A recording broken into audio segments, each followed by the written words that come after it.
So with another announcements, then we'll begin. Last week, which was on Sunday, our party started off in the Midan Mountains, just escaping a nest or cluster of about 24 or so lizard-like creatures inside the Midan mines. They collapsed the tunnel behind them, separating them from their lashing tons, and they retreated back into the catacomb/labyrinth, where they found a T intersection and 3 stones that Doma had placed previously, thus notifying them that they have been here before. The group took a rest after their ordeal, and then continued trying to navigate through the labyrinth, specifically targeting routes that they did not target previously. Upon doing such, they got more lost, backtrack, got lost again, and then effectively felt that they were just lost. At which point, Rodrick cast Detect Magic, recognized that the party was in some sort of illusionary trap, and then the bastard destroyed my entire schematic by casting Dispel Magic and freeing the group for freeing them from my hours of enjoyment. I only got like 40 minutes, potentially. Anyway, so they then found themselves back in front of the T intersection, but with a whole new route to take, and they decided to go down that new route. As they walked forward, there was no options of left or rights. It was just rights and just lefts, but still these really hard 90-degree angle turns. And they eventually found themselves coming to a dead end as the ceiling then met the roof. Upon investigating, they found that it was a false roof of sorts, and that the structure seemed to be designed in a way to have the roof come down. They removed these pins and the roof came crashing down, and in the process broke an altar that apparently was resting on top of it. It was fucking heavy. Like marmots or groundhogs, they popped their heads up into the new room that they just got access into and found themselves in a very large rectangular room that had columns, a second floor. The ceilings were highly vaulted. Green little efflorescent lights were arranged around the environment. It was dimly lit, and it was mostly empty. There was no decor. It was very minimalistic, and they saw behind them a very large leafless tree as its roots were unfurled out and sprawling out into the environment, pretty much almost covering the entirety of the interior. And one of the branches on this tree was in the shape of an elven individual that was staring up to the heavens. Recognizing this as Marlesh, the deity that is aligned with Doma, but not one that he necessarily serves, just co-mutual alignment. I like what he does. They poked around, but didn't find too much of interest for them, and they saw that there was an archway leading out of the temple, and so they made their way to the archway, where they then stood upon a large series of steps that soon became a road, and on the road were houses, stone dwellings of varying sizes, mostly squared or rectangular shaped, and then they realized that beyond those houses were more houses and more roads, and they soon saw in front of them a large cityscape that expanded well over a mile in to the left and to the straight in front of them. They saw a wall on the far end, way in their cusp of their vision. They saw these little green lights strategically placed around the city, providing some kind of glow that permeated around the entirety of it. To the right, they saw a giant stone palace that had bronze inlays and accents placed into it. It kind of had a shimmer floating off it. Clearly a well-ornated building of elegance and higher esteem. And they saw a pair of walls like coming out of the building that stretched to the right and to the left of the palace, that seemed to go around the entirety of the city, and 2 arms, one on the left and one on the right, that seemed to rest along, as if almost hugging or just sitting there around the city of Midan. At that point, they began to strategize. Is it safe for them to move forward into this environment? They didn't see any people, they weren't really hearing anything, and so they were going, how should we proceed? And they were doing that for a very long period of time when they started hearing some humming and footsteps approaching them. They retreated back into the temple, still wanting more time to talk it over, and unfortunately the individual that was approaching, his destination was the temple itself. And they soon ran into Darvus McRye, a dwarf who was astonished to see these individuals inside Midan. He fled, tripped down the stairs, tumbling his way down, presumably dislocating his left hip, and attempt to flee. Rodrick, who was trying to persuade him just to talk, managed to effectively exchange some dialogue with the dwarf, who seemed to understand them, and ultimately they came to a consensus that he was going to go get a cohort of his named Lena Oakenwell. Lena was then, 30 minutes or so later, was brought to the temple, where she was introduced to the group, a very young, beautiful, early 20s at most, dwarf, female, kind of braided hair with one little bane that kind of spirals down in a corkscrew down her face.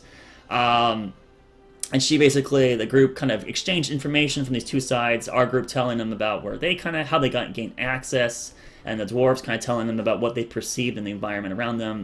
The dwarves apparently were under an assumption that the races above the surface, or on the surface, were no longer existent, and that only the dwarves from down below still lived. Doma kind of reached out to them in some kind of co-mutual respect for Marlesh. Apparently the temple they're at was the Temple of Thorns, which is a temple that is towards the deity of Marlesh. And Lena is the high priest of the Temple of Thorns. Darvus being one of the only few practitioners, them two, at least what they said, were the only two practitioners still in Midan. Our group explained that they were having an issue with orcs, and that they came to Midan in seek of aid. The two dwarves told them that unfortunately they don't have much political sway with their waning popularity amongst the conspicuous. And Darvus then interjected that he could at least try to get in touch with some people that he knew to see if he could arrange a meeting with the king or someone of importance. The group, not having much other options, agreed to this, and Darvus went on his way out into the city to try to find these people. Our group kind of waited around. Lena went and got them some pork, came back. They enjoyed that meal greatly. They exchanged some more words. They repaired the altar that was broken to some degree, and pushed it back up to the surface. And then at that point, Darvus, about an hour later, comes running in, slightly exasperated, saying, he tried his best, but negotiations didn't go exactly as to plan. Of which he then said, I recommend that you all just lay down your weapons, of which 20 armed dwarves came rushing into the temple. And they didn't demand, but they did request that you all just lay down your arms and follow them. Our group was resistant to that at first, not wanting to give up their very powerful and prized weaponry. It was interjected that the dwarves at the Temple of Thorns would hold on to these items for them if that would make them more accustomed to going forward. They agreed, so all these weapons, a lot of domos, were dumped onto Lena. And then our group then was escorted by this group of 20 or so guard through Midan. It doesn't look like you guys went through main streets. You were kind of brought through back alleys and side routes, and you didn't see any other dwarves. You didn't see anyone at all. It seems like the towns or cities much lower populated than the amount of dwellings that exist. You were then eventually brought to a holding block, cell where you each were separated into separate rooms, stripped of your positions, stripped of everything pretty much, and then thoroughly searched, where then your threatening items were taken from you, your normal items were returned, which were effectively just your clothes and jewelry. Your other possessions, your bags, and anything else that could theoretically be a weapon were not returned to you. Of which then you guys were ushered into three cells, each of you into a pair, of which you kind of talked for a moment before the dwarves eventually then came back to your cells. Exchanged, yes, the beard's there. No, the dwarves offered to give you guys manacles, and then you guys took the manacles, or not really took them, but got them snapped onto your wrists, and then you were escorted to the palace, where you were then brought through a very large hallway that had columns that were finely etched and sculpted into the shape of very large and probably prominent dwarves in Midan's history. And then ultimately led, yeah, one of them, Aiden, I think it was, yes, Aiden Highsworn, one of the long dwarves of the old, specifically pursuing the petrified force and the innovations that they had, at least in acquiring that territory for a time being, ultimately choking on a biscuit, according to the guard when Aura questioned it. Anyways, you guys were then eventually led to a throne room where you see two individuals, a woman with pinkish hair, standing to the side. She is more of the heavyweight variety. She's not light frame in the slightest. She has a very intimidating, some sort of maul currently resting in front of her feet, and her hands kind of rattle along the very long, I guess what you call it, halberd, not a halberd, scabbard? I don't even know. Anyways, the point where you hold on to the weapon. And to her right was a very large throne made of gold and bronze and heavily embedded with jewelry and finite embellishment. And there, sitting on top of that throne, was a dwarf wearing bronze and gold trimmed armor that had his armor equally as embellished as the throne that he was sitting upon. You see his long brown beard, what appears to be a middle-aged face, and he sees you all kind of ushered into the room, where you then are formed into a crest shape in front of him. The guards not interposing the vision of the dwarf in front of you. They're all standing behind you. Their weapons not like being jammed in your back, but they are holding on to them in the event that you guys try to resist. Here you are, effectively stripped of any real power you have, brought in front of this specific individual who you presume to be the king. And then he speaks out to all of you. You stand before High King Langely and High Sworn. What can Midan do for you? Hello, good king. I kneel. Yes, I also kneel. All right, I bow. Anya will curtsy. Haname kneels. I curtsy. So I think that's Majesty. everyone besides Rodrick. So Rodrick's just standing there. Bowing. Oh, bowing. All right. Well, okay. Doman's gonna step out a little bit and kneel before him. Your Majesty, we have come a long way and traversed much to bring you news of the surface, to rediscover Midan and reinstill relationships of old. Much has happened on the Earth surface since Midan shut its doors. We heard when we arrived that you closed your gates because a disaster was going to happen. The only thing I know of this is either it happened and we rebuilt, or At this someone moment, managed the to solve it a dwarf long king time ago.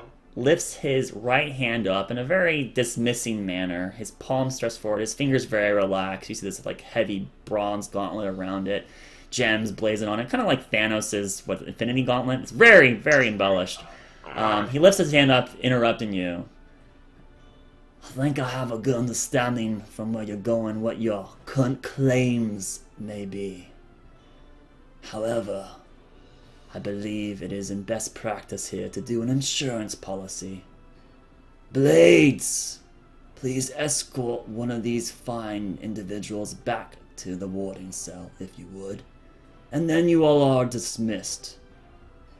Sire? One of the guards questions. At this moment, the woman to the left of the king bellows out, "The king will not repeat himself." At that moment, that dwarf kneels before he places his clutches his hands, slams it to his chest over his heart. Right, men! At that moment, all the dwarves prostrate up, slam their foot against the ground. They turn a sharp angle towards the exit as one of the dwarves looks over at each one of you. You! And he grabs the manacles that are currently cusped around Haname and start escorting her out away from the rest of you. Haname's eyes go wide as she starts stammering before she just accepts it and is brought out of the throne room. Wait. You hear their footsteps, and they get quieter and quieter. And then you guys are left there now, a good 20 or so seconds after these individuals pass. Just you five in front of the High King, whoever this lady is to the left, and the very embellished throne.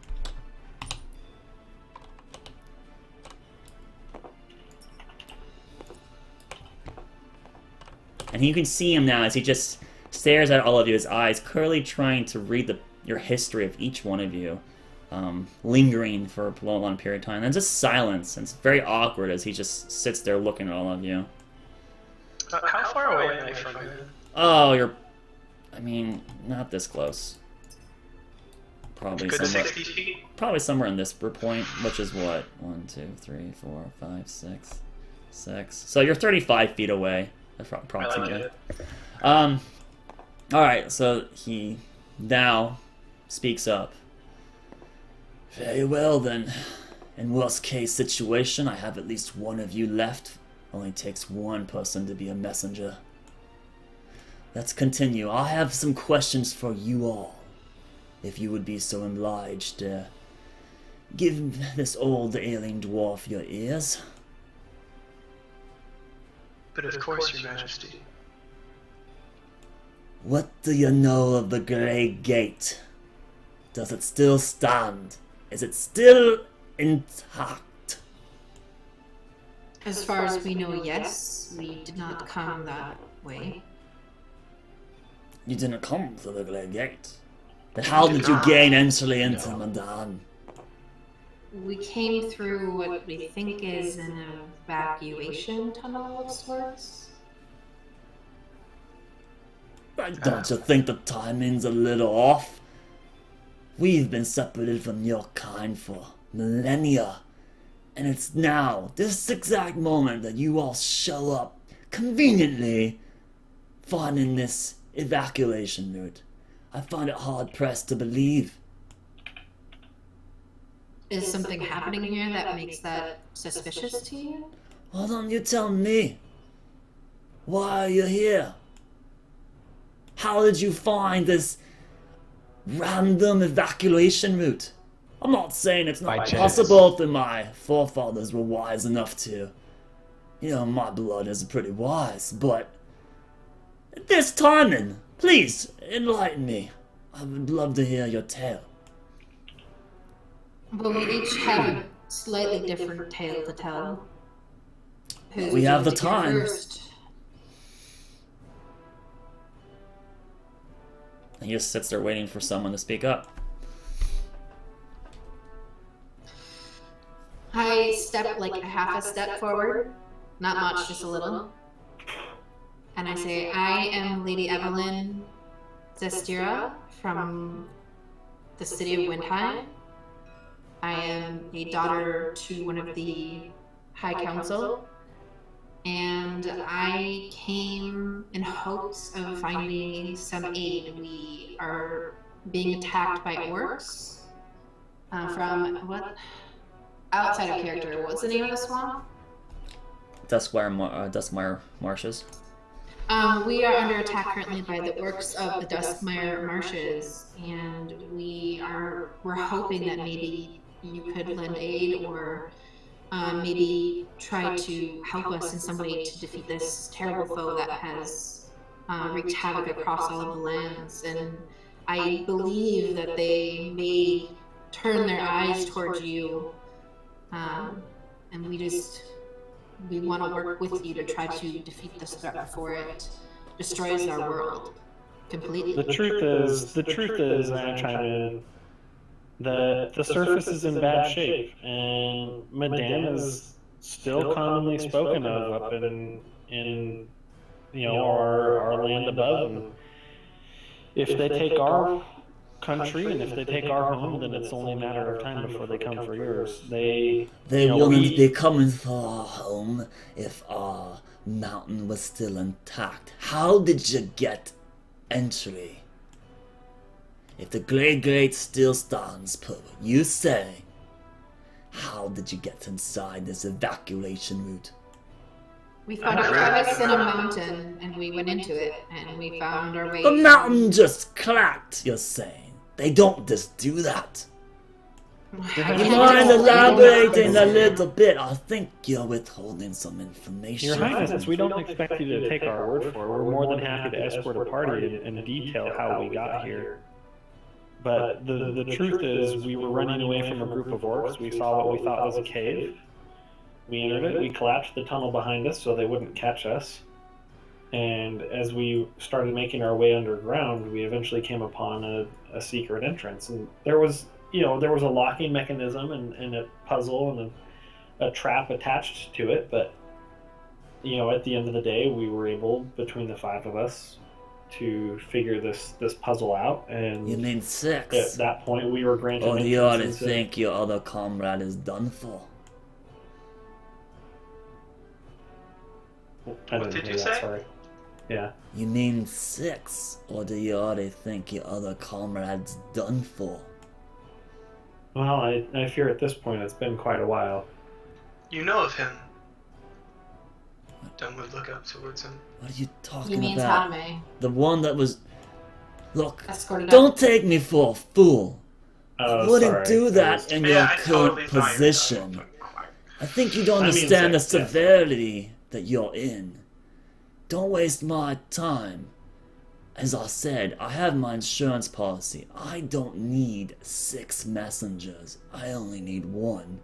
I would choose the words you use next very carefully, as they might be your last.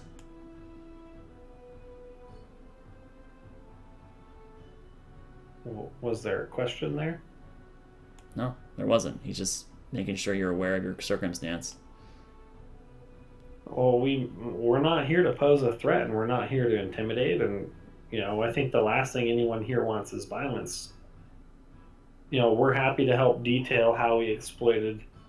Then why The don't you entrance tell into me your help. how the random crack in the mountain... What were you doing out there? Up in the we were mountains. looking for the We're on Great the run. Gate. We were trying to find you, but we were trying to go through the Great Gate to get here, and we had orcs chasing us, and so we saw a crevice in the mountain, and we snuck in here hoping to elude them. Make a deception roll. Oh boy.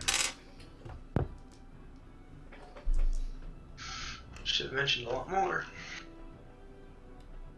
Oh, never mind. I like it.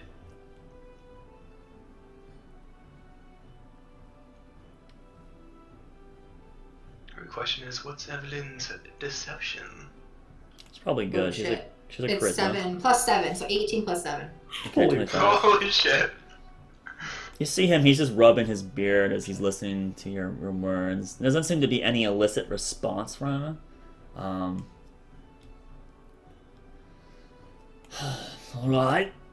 Look, you may have tried to close yourself off from the world, but we've never forgotten how brave and courageous you dwarves are. That is why we wanted to seek you out. We hope to reforge alliances of old. You speak of alliances like they matter. When we closed you out, we closed those alliances. Don't stop that rubbish with me. He's giving you a scornful gaze, Doma.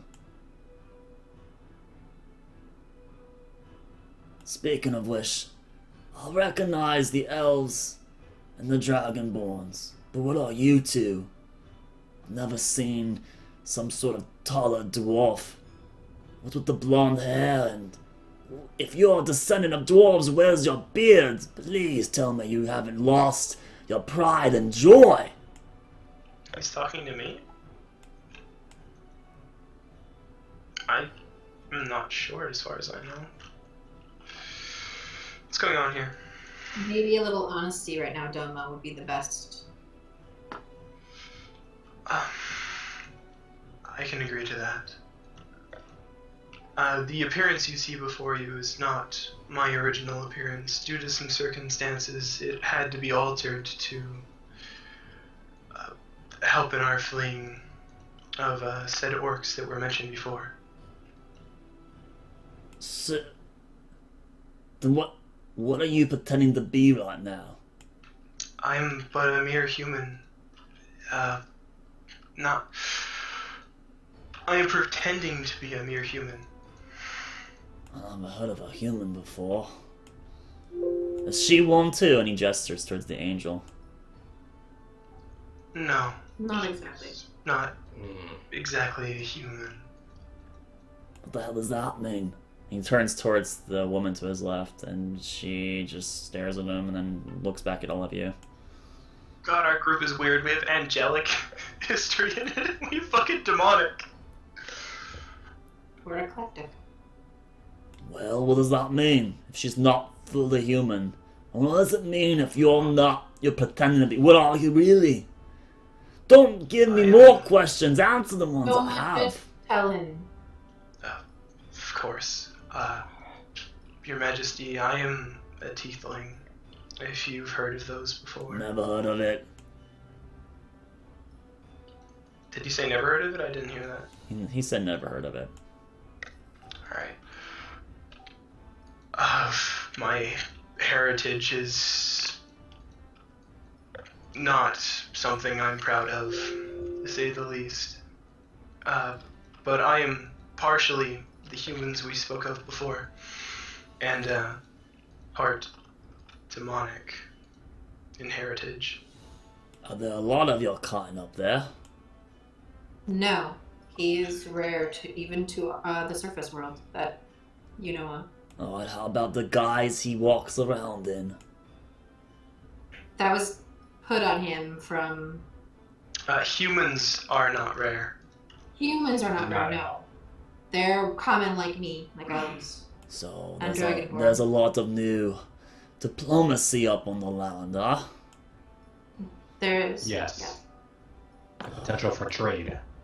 Much potential for trade. And what's your opinion of the notions of peace with humans?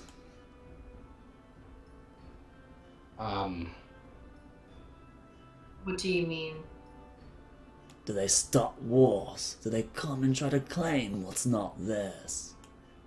You see, he's No, actually we like can- leaning forward now as he starts speaking in that We live tone. in peace and harmony amongst humans and gnomes in Windheim. Dragonborn as well. Your Highness, I can attest to that.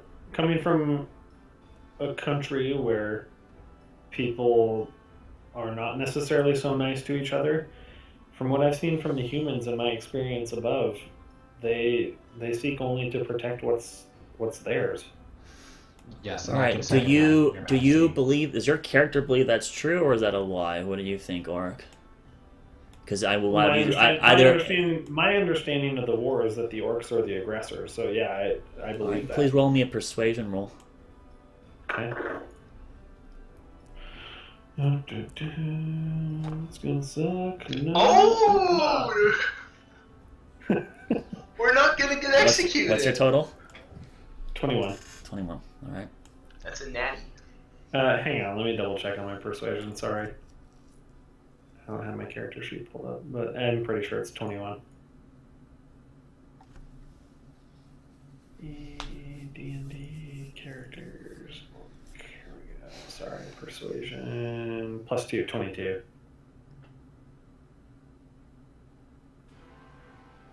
He's saying he leans backwards back in his chair, seeming slightly satiated, but there's a slight twitch in his right eyebrow. It's hard to There's believe something your not story. I'll be frank, and I'll tell you, there's not much benefit I can get from you all. Tell me, what good is it for Midan to leave you all alive? What good is it for us to get involved in your war? There is much trade to be had if we come to agreements. Trade, we have everything we need in this mountain. Trade brings problems. There's a reason we shut you out in the first place. Except for security, Your Highness. Apparently. You dare interrupt me. Sorry, I couldn't hear you. Trade brings problems. It brings spies. We locked you out for a reason. He actually sits up like fully here, almost prostrate in front of you all, and he slams his left gauntlet against the throne. The Agnir is ours. It's our birthright, and we're not gonna let any of you tall folk take it from us. We don't want it. We shall make no claims on your lands. We just want... Oh boy. The orcs are another story. We might not claim it, but we want to help you protect it from people who will be coming for it. Because what do you think the orcs are going to do as soon as they take out Windheim and there's nothing left? They're going to come to you. As soon as they find stories about your land, your riches, they We will don't want probably it, come here but next. let us help you protect it. Go ahead, Dome. Make a persuasion roll. Alright. It's an 18 plus, where's persuasion? No, it's performance. Persuasion's plus 6. So 24. Yes. I'm the one that does math for you guys. Jesus. I figured it out the moment you bloody said it. Alright, You so, gave me a second. okay.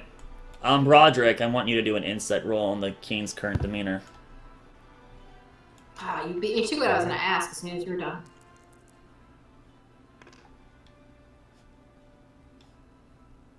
I have the feeling like the thing he mentioned isn't land, it's something they're hoarding. It doesn't matter what it is. It's a 1.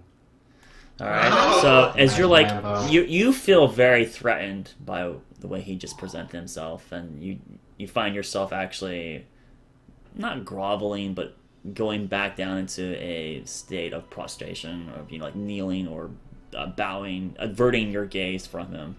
Can I just have a cold sweat down my back or Sure, something? absolutely, but you still avert your gaze from. That's what your nat 1 gives you, buddy. Sorry, punishment. Doma, since you're comment, you can roll an Arcana check to see if you recognize what Agnir is. An Arcana. Yeah, it's Arcana. You said it's Admir. Agnir. Okay, let me roll a dice and add my +1. Yeah. You're the one that questioned it, theoretically. I'd like to lucky that 4. Okay, go ahead.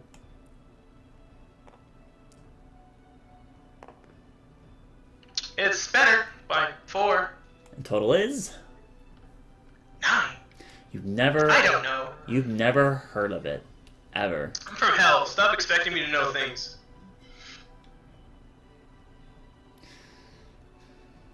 He's still sitting up in his chair, the rest of you are recognizing. He still is very agitated. Whatever he's talking about is very important to him. And obviously, as he speaks for Midan, it's very important to Midan.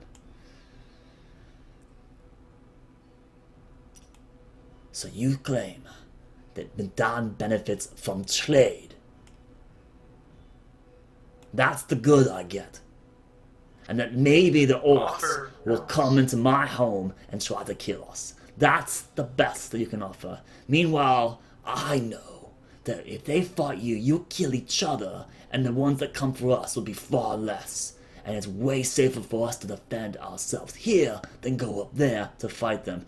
You're not doing a very good job of convincing me to join your cause. But I do have maybe some use for you. If you can do one task for me and prove that you're not here to take what is our birthright, then maybe we have room to at least have a tentative relationship. And that's not me saying that we'll be sending my men to go die for your cause, but more on the lines that you will not be dead in 5 minutes. What say you? We Let's hear accept. your tasks, Iron. Whatever it is, your liege. My liege. A lot of different words for king coming out. Anything. For Midan. Very brave of you all to accept without even knowing the full requirements for it. We've made it here. You We're must all be not pretty really strong sure. to still be survivors. You haven't told me your full story yet, but I know there's some hidden tips here and there, but I feel like overall you're telling me the truth. So I'll come frank with you. Midan is currently a head without its body.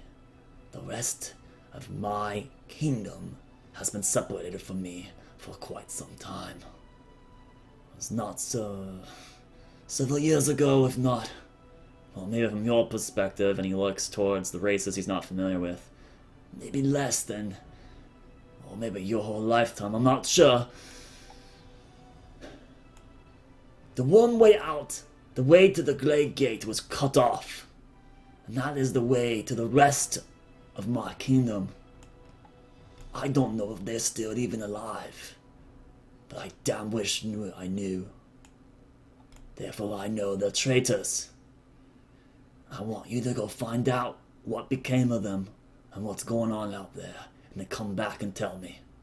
If you can do that for me, then you'll be in better graces than you are right now. How were they separated from you? That's a good question, lass. Was it a lady as a still, was it? Yes, that's here. Right. Supposedly a lady from Windheim, you said. That's correct. Your people have my papers. Could definitely verify who I am. I'm not familiar with Windheim myself, but I have read of it. You see, it was what? Several thousand years ago when my great grandfather cut you all off. But there was some admiration with how your people worked. At least that's what's written. Anyways, he seems like shake his head as almost kind of going down a nostalgic trip before really getting too involved with it. Alright. So how did we get separated? Well, that's a damn good question. I wish I knew. I've sent scores of soldiers to go find out, and they've never returned. Those years ago, I'm not fully sure. 50, 100 years ago, who knows? The miners we had, the one way to the Great Gate, through the Midan mines. It went dark, the miners never returned. And without them returning, people got unrested. No one came to the main road. There's only one way to the rest of my empire. And it's cut off. So I sent troops, lots of troops to go down in there, and they never returned. You'll find out what it is in the Midan mines, and if you are as cunning and as powerful as I might suggest, you might be able to get through. I haven't sent anyone down there in at least 2 to 3 decades. It's been a long time. People are scared. We've been hiding up in this corner by ourselves for a long period of time. And my community is a little unrested, and it falls on my shoulders to fix it. Now, with what I say, you're going to see some things, because I'm allowing you to walk through halls that your kind, no tall folk, have walked through these halls in a very long time. And I don't mean the palace, I mean Midan. Only dwarves live in Midan. Only dwarves have been in Midan for hundreds of years. I'm going to grant you clemency to walk through these halls and interact with the people. But while you're walking, you're gonna see things, and I'm going to make it clear now so you don't have imaginations running wild. You're going to see people preparing for war. You're gonna see constructs, things that we've made to help us retake what is ours and reconnect with my empire. And we were about to go march in there very soon, and then you all showed up, and that's why the timing's slightly off on me. But don't think that we're trying to march to your surface, because your surface is cursed to us. We're trying to reclaim what is ours to begin with. That is what I request, that is what I am demanding out of you. Go And figure we'll out help what... you do just that. There's a twitch in his eyebrow, and the woman to his left, Hold on, there's a little delay. she lifts her hammer up about half an inch in the air before slamming it on the ground. There's this giant reverberating sound echoing through the corridor. She's clearly agitated, as is the king.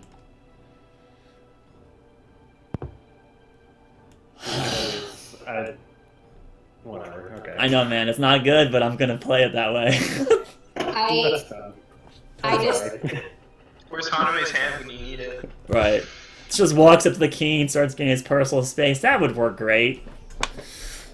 I meant forward, but okay. Oh, yeah? Huh? I curtsy and I just say it will be an honor to help you. We're willing to do what we can, sire. One more thing before you go, unless there's more questions. But The townfolk haven't seen any of your kind. There'll be faces I've never seen your races before. I know some of you from scripture, but I've never seen you personally before myself. You're going to have, and rightfully so, racism and bigotry against you. Don't cause problems in my city, or you won't be here at all. Understood. Just to ensure that nothing gets incited by our group as well as to protect your people, it may be prudent to have an escort with us, Your Highness. He takes in a deep breath. He looks to the woman to his right. Bella, would you show these people a little bit of Midan so they don't get into too much trouble? She nods and picks up her maul with one hand very easily and starts walking down the aisle, or towards you all. Is there anything else that you wish to know now while you're still before the High King? I do have a suggestion, sire. The hole we came through, I would promptly seal it. And where did this come into the city, might I ask? That was never privy to me. They said that we had people here and they were invaders. The temple The to Temple of Malesh. Malesh, yes. The Temple of Thorns, that old... He seems to have a look of disdain in his eyes. Right, not surprising. I'll send escorts down there and see what we can do about it. Your Highness, beyond just the Temple of Malesh, you may also consider sending a party, but a cautious party and a capable party, further up. There was a doorway that we, when we completed the riddle presented to us by your ancestors, it activated some kind of construct that smashed a wall open, which leads clear evidence to a path to Midan. And He crocks an eyebrow as you start talking, and he leans forward. Speak more of this construct. Oh, it was the trap we spoke of prior to. There was a puzzle. He was which made of had- iron.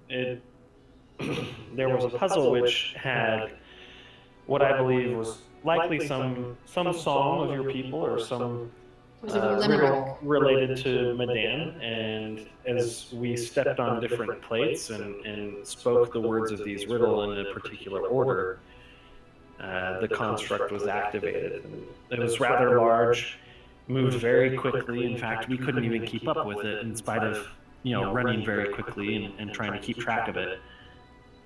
We did hear, however, as it proceeded through the cave structure we were in, it came up to a wall and smashed it open with a large hammer and came to rest. And that's how we ultimately, and as I said, we solved the puzzle, and that's how we were granted access to your kingdom. That's odd. But thank you for sharing that with me. I'll see if I can sense some... Yes? Go ahead, I was starting to No, talk. please. I'll let you speak at this time. No, out of character, dude. Like, there's a legit delay. between- No, I understand he's actually giving you the floor. He's not giving you a Okay. flank for it. Well, as I said, we're not here to cause violence, and we're not here to cause issues for you. And at the very least, we can help you identify there's some security flaws, of our own making, and some that have been designed by your ancestors that we'd like to help you address. There The is least we can do is the least we can do is keep you from having your home discovered because of how we found it. There was also an outpost, and we gave some books to Darvus and Lena. And that confirms those So books I'm not confirm- familiar with those names particularly. Where did you meet these? Who? At the Temple of Malesh, they appear to be the only two people still following. 3 now. Yeah, and these books confirm our claim that this is an escape and evacuation route. We were able to decipher some of the ancient writing of your people, and this writing I'll indicated send some guard to go acquire those tomes you speak of from the Temple of Thorns. As you wish, Your Highness. And of course, if you do send a party into the cave structure, we advise them to be very cautious. There were a great many dangers in the area. Along with those dangers, if they come across a black bird-looking creature, he may be wounded. We did enter this area with a compatriot who we were separated from, and I fear he may be dead at this point. But if you are able to find him, he poses no threat to you. We're your people. He's really one of us. Oh, and also don't go in the big giant cavern room. Full of water. Don't do it. We can speak with, we don't need to belabor you with the details of the dangers, but we are happy to speak with the captain of the guard if Sure, he does that would deem work necessary. great. Feel free, Bella, to let them go by the captain and let him know of the ordeals that they have quite specifically are willing to share. Is there any other questions for me? Yes. Yes, Elf. What would you like to say?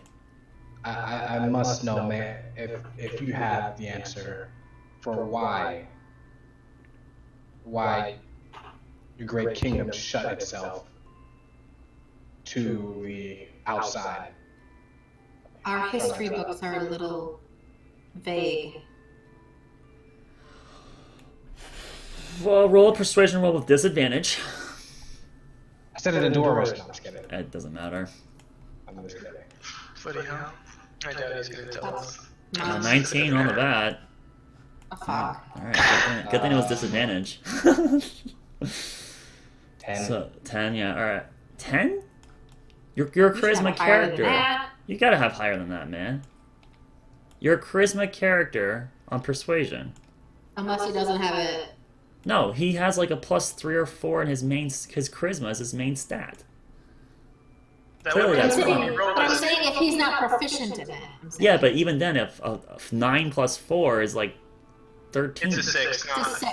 It's a Oh, okay, my bad. Shit, I thought I saw 9. Okay, that I from a glance, it could look that way. All right, I'm not too upset with myself. We'll take Okay. the 9.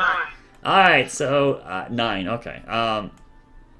10. So 10. 10. All right, fuck, Jesus, whatever. It's not enough. You do all notice that he is shakingly angry. His face gets very flushed with blood, and he's gripping his gauntlet very hard. Oh, no. I jump in. Never mind that now, Your Highness. Is there a resource in town that we could resupply and be prepared to help you solve your problems? The entire city, as I said, is able for you to walk around. If Very you well. speak What with is me that? again, you can talk to the front gate, talk with the guard. If Bella's around, flag her down, and I will have another meeting with you. Your mission, let's say, is very important to Midan's success. The more information I can get without spilling blood, dwarf blood, for our army to march in there, the better. As you wish. Are you ready to leave? Says the dwarf female. I look at the group and raise my eyebrows like, let's get out of here before we put our feet in our mouth. Oh, well, Yes, absolutely. before we set out on our journey to help you, can we get our weapons back so that we can fight? We gave those to women, right? I believe your possessions would be returned to you. I have no reason to have you walk in there and die. I want information, and if my well-trained guard couldn't return, it'd be foolish of me to send you in there for no other reason. I might as well just execute you right here, right? Save the time and the risk that you go leech information. True enough. Do not forget that I'm taking a very big step in trust here, leaving you all alive. We greatly appreciate your My compassion, I understand. Yes. With that in mind, it seems that we are at the end of this conversation. Unless there are no final comments. He seems like he's almost enjoying it at this point. No, Your Majesty. Very well. And then Bella now walks past you all and starts moving towards the exit. Do you guys follow? Yes. Alright, so you follow after Bella, and you are now escorted back the way you came in, past the giant dwarven statues. They're basically columns that were etched into these figurines. Bella doesn't make any comment. She just stepped, and she's, again, a hefty woman, and carrying a ridiculously large weapon around with very simple ease. You guys are led out of the palace, past several guards along the way who don't show any hostility toward you. Presumably with the woman you're with, there is some very notoriety with her. I'm not sure what she is, but she's definitely a respected individual amongst these people. Are there any insignias or maybe things that would identify her? Make a perception roll. Just you. Alright. Gotta ask those specific questions. Unfortunately, Right, that's perception sucks. I know, and that's the kind of how it comes down to it. Well, I do group checks every now and then, but it's usually based on That's a personal- nat one. You don't know. All I right, don't so know. you kind of try to look over, but it's just you're not getting a good angle effectively. All right, The so heavens open, and you just have pure, unfiltered knowledge dumped into your skull, and it blows up. God, Of my character a- is like a fun, charismatic guy that just does not know anything. well, that's good, right? Like that your character. Anyways, so you guys are escorted out of the palace, past several guard, and you're out on the streets, and now you get to see from your angle almost the entirety of Midan. Again, it's a very large city, over a mile long.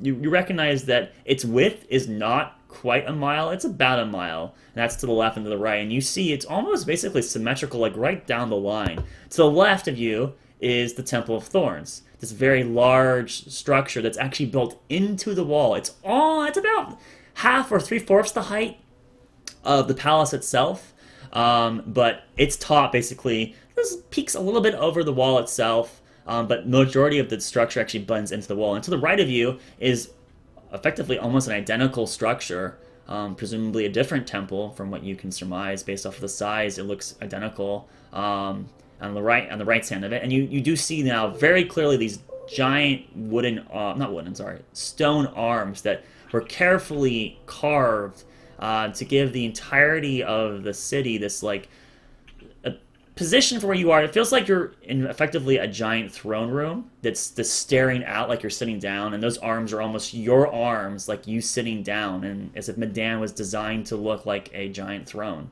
You can clearly see, like, straight down the middle, you see this line that just goes all the way, and at the very edge of your vision, you can kind of make out a wall far away, maybe a mile or 2 miles down this strip. It looks like it's purposely kept open down the middle.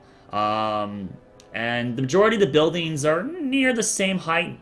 They start off kind of taller near where you are, and then the further down you go, it's not just an optic illusion of distance. The buildings are shorter and shorter, so you get a quick notion that the more noble and richer people are probably near the palace, and it gets more and more to slums or something around that line, a lower quality standard of living as you go further and further south from where you're currently standing.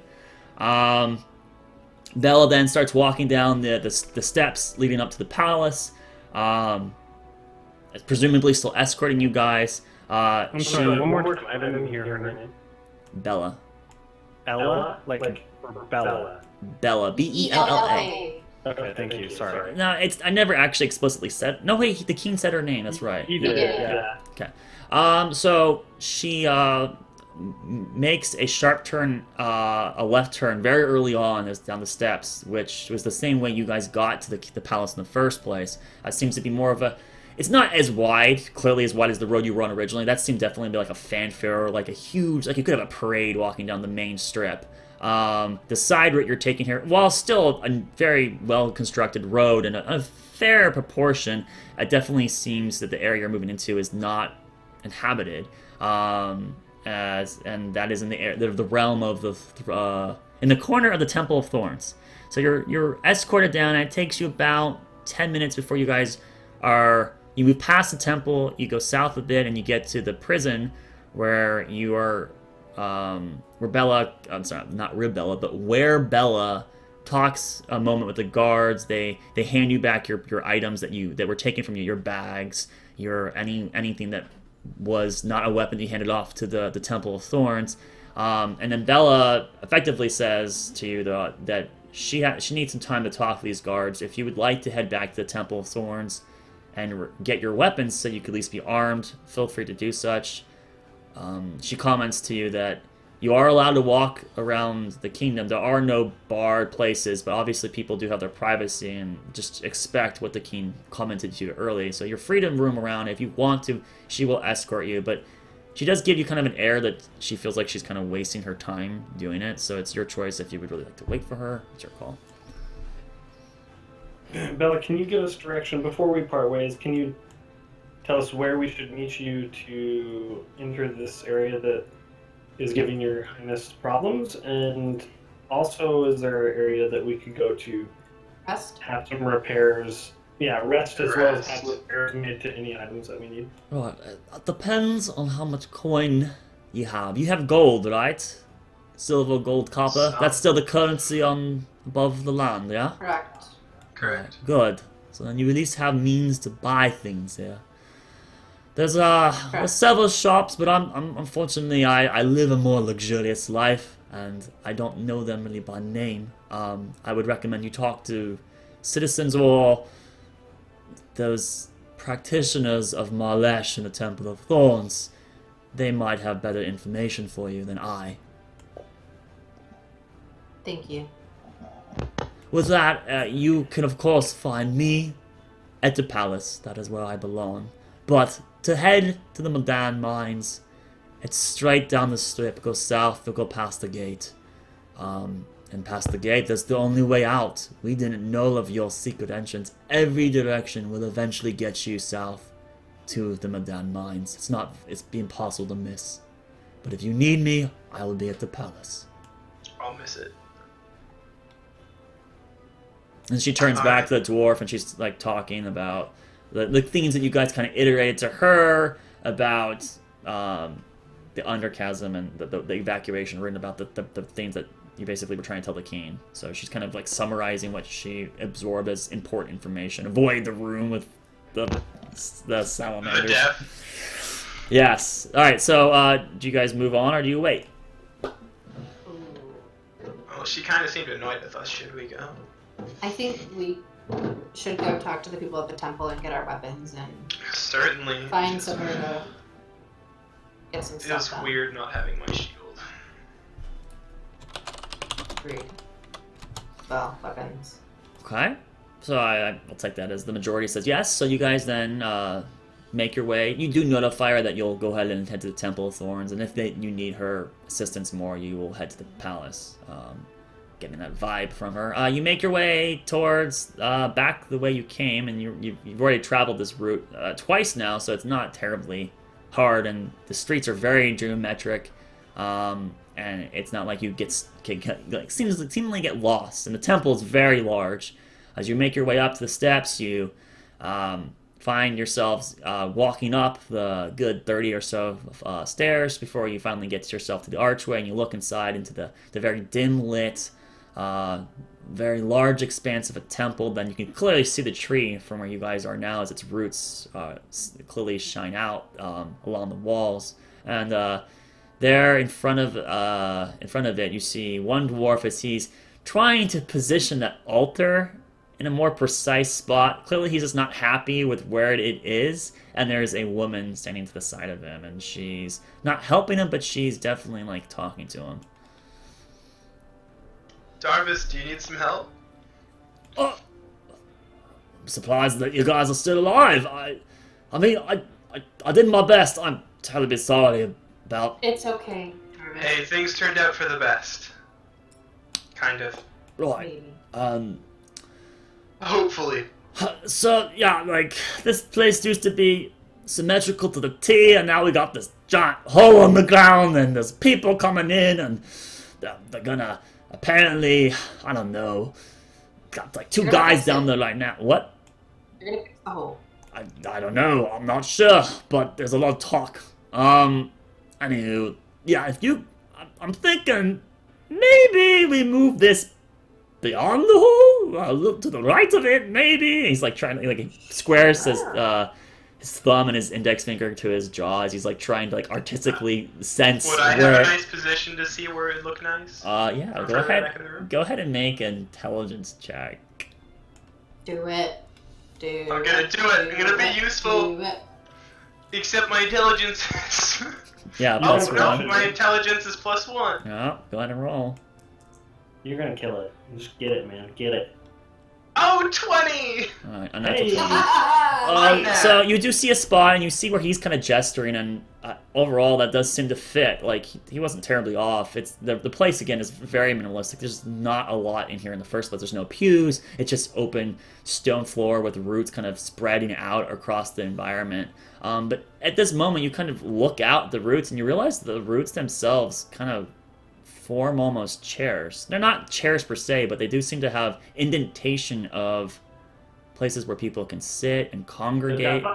Yeah, sort of. The chairs were here all along, damn it. And you just didn't realize it at first because you just weren't expecting it. But at this moment, you finally get that insight. Like, oh wow, I kind of see, and especially since you're familiar with Marlesh to a degree too, that this is kind of what you would expect of a temple of Marlesh. At least a very old one like this. This is a very old ancient temple. And so Marlesh isn't one that is a person of living a life of wealth. It's about balance and living with what you need. You only hunt when you need to eat or you need to get clothing, right? You don't squander and waste. And that is not a consumer-based lifestyle. So this kleptomania is going to be a problem with so yeah, I mean theoretically. So with that in mind, you are affirming that this meets what your expectations are, and as you look around, you go, okay, this should go here, and Darvus, right, that's what I was thinking. The two of you together, with not terrible difficulty. Darvus is also a very strong person. No roll necessary. You guys position it into around. You slide it against the ground and position it behind the hole, and now it's standing symmetrical. It's a little bit closer to the tree itself. Darvus thanks you. That seems to be better. I was glad to help. After all, we did kind of cause the problem. Right. Right. Again, really sorry about that. Yeah. It's no problem. Yeah, it's alright. My staff, by the way. What was that? I pick up my handsaw and my staff. Right. So they're kind of neatly placed next to one of the columns to the far side. You can see then the lights kind of bouncing off of it, so you make your way over and you get your things. And the majority of you have re-equipped your items. Doma eventually will wander over there and grab it. So you've got all your items back. You have your weapons. Everything is returned. Not one thing is missing. They didn't Thanks summon for you. watching all of our stuff, Lena, and you guys are awesome. Glad to be of help. There's not much help. People don't come to the Temple of Thorns much these days, so it was good to If you be ever need helpful. help fixing it up, I'm here. I don't even know where to begin. It's kind of fallen in disrepair at this point. She seems to be a little sullen about that. I'm pretty good with my hands. Although currently, apparently, we have a quest to go on. Speaking of quests and all that, we need some lodging for the evening, perhaps? God, sleep would be amazing. Would you guys You're know? free to spend the night here. There's no one else that comes that you won't have any problems if you want to be here. Are you guys okay with that? I'm fine with that. No one else uses it. And she just trails off, like thinking about a memory of long ago, but No, of course. Darvus like We'll comes see. in like trying to cheer her up. It's not, there's not the best place in the world, but it definitely does.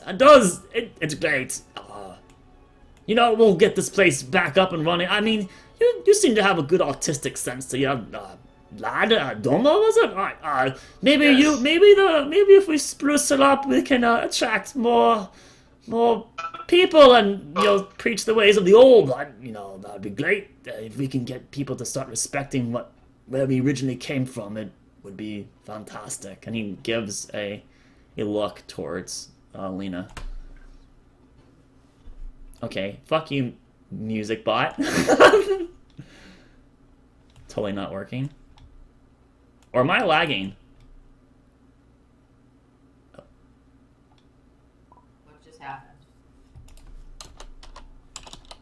Hello? Hi, can you guys hear me?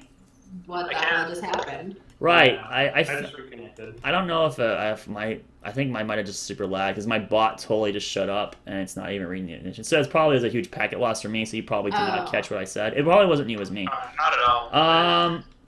Okay, so I have to actually kick my bot out and relaunch it, I think. Yeah, kick it.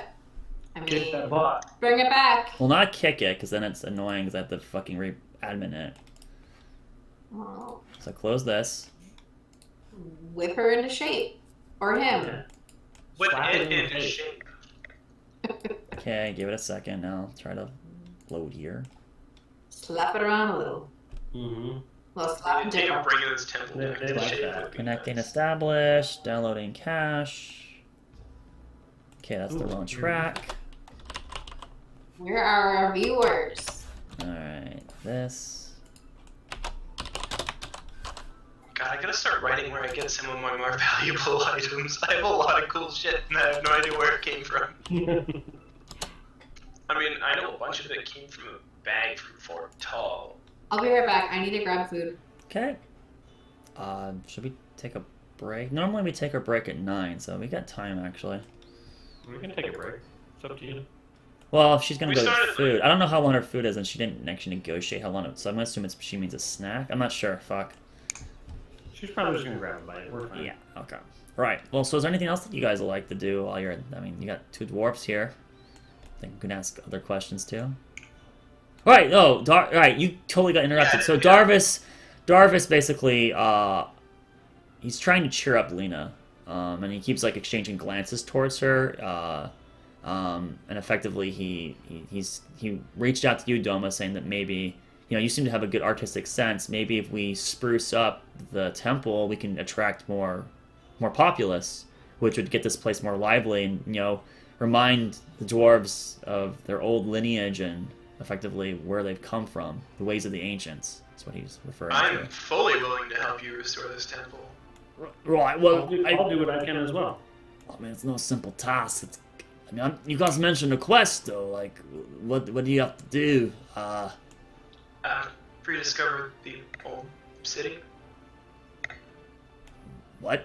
You know, it kind of got separated. We're supposed to go and find it. Yo. Oh, I see you. Well, I think I see. He's scratching his head. You mean connect to the rest of the empire? Yes. Yeah, no one's gone out of the city in 100 years.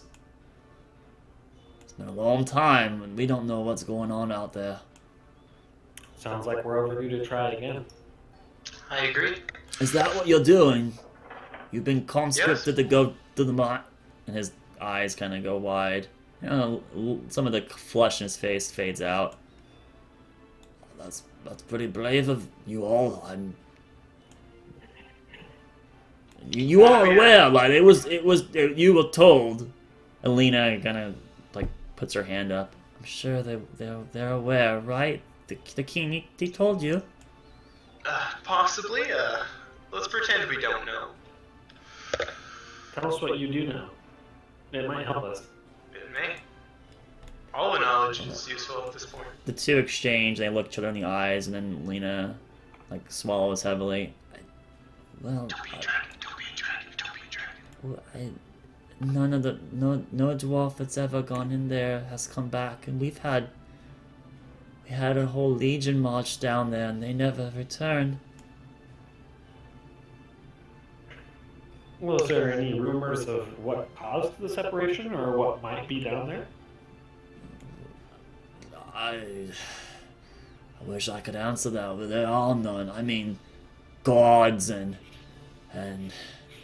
boogeymen and, you know, Speculation, but nothing. the nothing concrete. kingdom is more in line. The crown, they believe they're traitors, but not one person, not one family member coming back to their hometown, the home root. That something's remiss. It's not safe. I know it. Ah, goodness. I mean, Onward. if you actually can get out there, I pray you guys do. You seem to be good chaps. Would you be willing to do something for McRye? Well, for all you've done for us, I think that's only fair. I don't mind. Well, what could it be? Well, so... And he seems to kind of be struggling a bit here. Go ahead. We're here to help. I have family that lives past the mines. The city of Krat. We had a brewery that's out there. It's the McRye Brewery. And it doesn't, we haven't been able to make our hops. What? A brewery where we make ale. No, city of what? Krat, its name is Krat. You've never heard of McRye? Really? It's the greatest ale that's ever been made! He seems to kind of puff his chest up. I have never heard of it, but I am definitely interested. I mean, if I had... Well, if we had our family... What they say, if we had access to our farm where they grow the hops, and... Oh, he just seems like there's like drool kind of coming down his face. I wish I could just taste it. My poppy always told me it was the best thing ever made. Tell you what, if they're still there, we'll buy you some and bring it back. I mean, we do have McRye here in the city, but it's not the It's not the real. original. No, it's not. It's Give me a second. Where the fuck did I write it? Right. Somewhere. It's way better than that swill piss that you'll get from O'Reilly's. Those no good for nothing seem to have taken the entire market. If you ask me, always stick with the McRye. You never can go wrong with a McRye. My God, your dogs are going nuts, man. Sorry, I'm gonna let him out. Doggos. Right, so, I have a family. If you can find out what happened to them. They're out in Krat. Village out next to that city. It's pretty deep, though. If you can make it out there and tell them that Glennon and Darvus are still alive, I'd greatly appreciate it. Are there any relatives of yours we should specifically be looking for? Can you give us names or rough locations? Oh, jeez. You know, I actually didn't write their fucking full family That's lineage. okay. You just- yeah. Yeah, I have the ones that are here, and I was gonna just reference them a moment ago. So That's fine. Darvus talks We'll about- find it for you. Darvus talks about the three that live. I'm sorry, this is the wrong place. Where is it? Oh my Two. God. Holy freak. Alright, I'm gonna let him out. I'll be right back. I'm back. And By the way, All right, go ahead and just. if anyone cares. So it'll I be too care. there's two McRye that live here besides Darvus and Glennon, and he talks about his mother Gail, and then his father. Where is his father? Lorcan. Lorcan is their dad. How would you spell McRye? McRye is M-C-R, well, it's M-C and then capital R-Y-E. He has a twin brother? Darvus? Yeah, well, it's not a twin. He's younger. But I mean, to us dwarves, that's not even a decade, so that's pretty close. We don't live as... we live pretty long, I think. Not as long as the elves. Apparently you guys live longer than that, but... longer than... We live quite long Dragonborn, now. I think.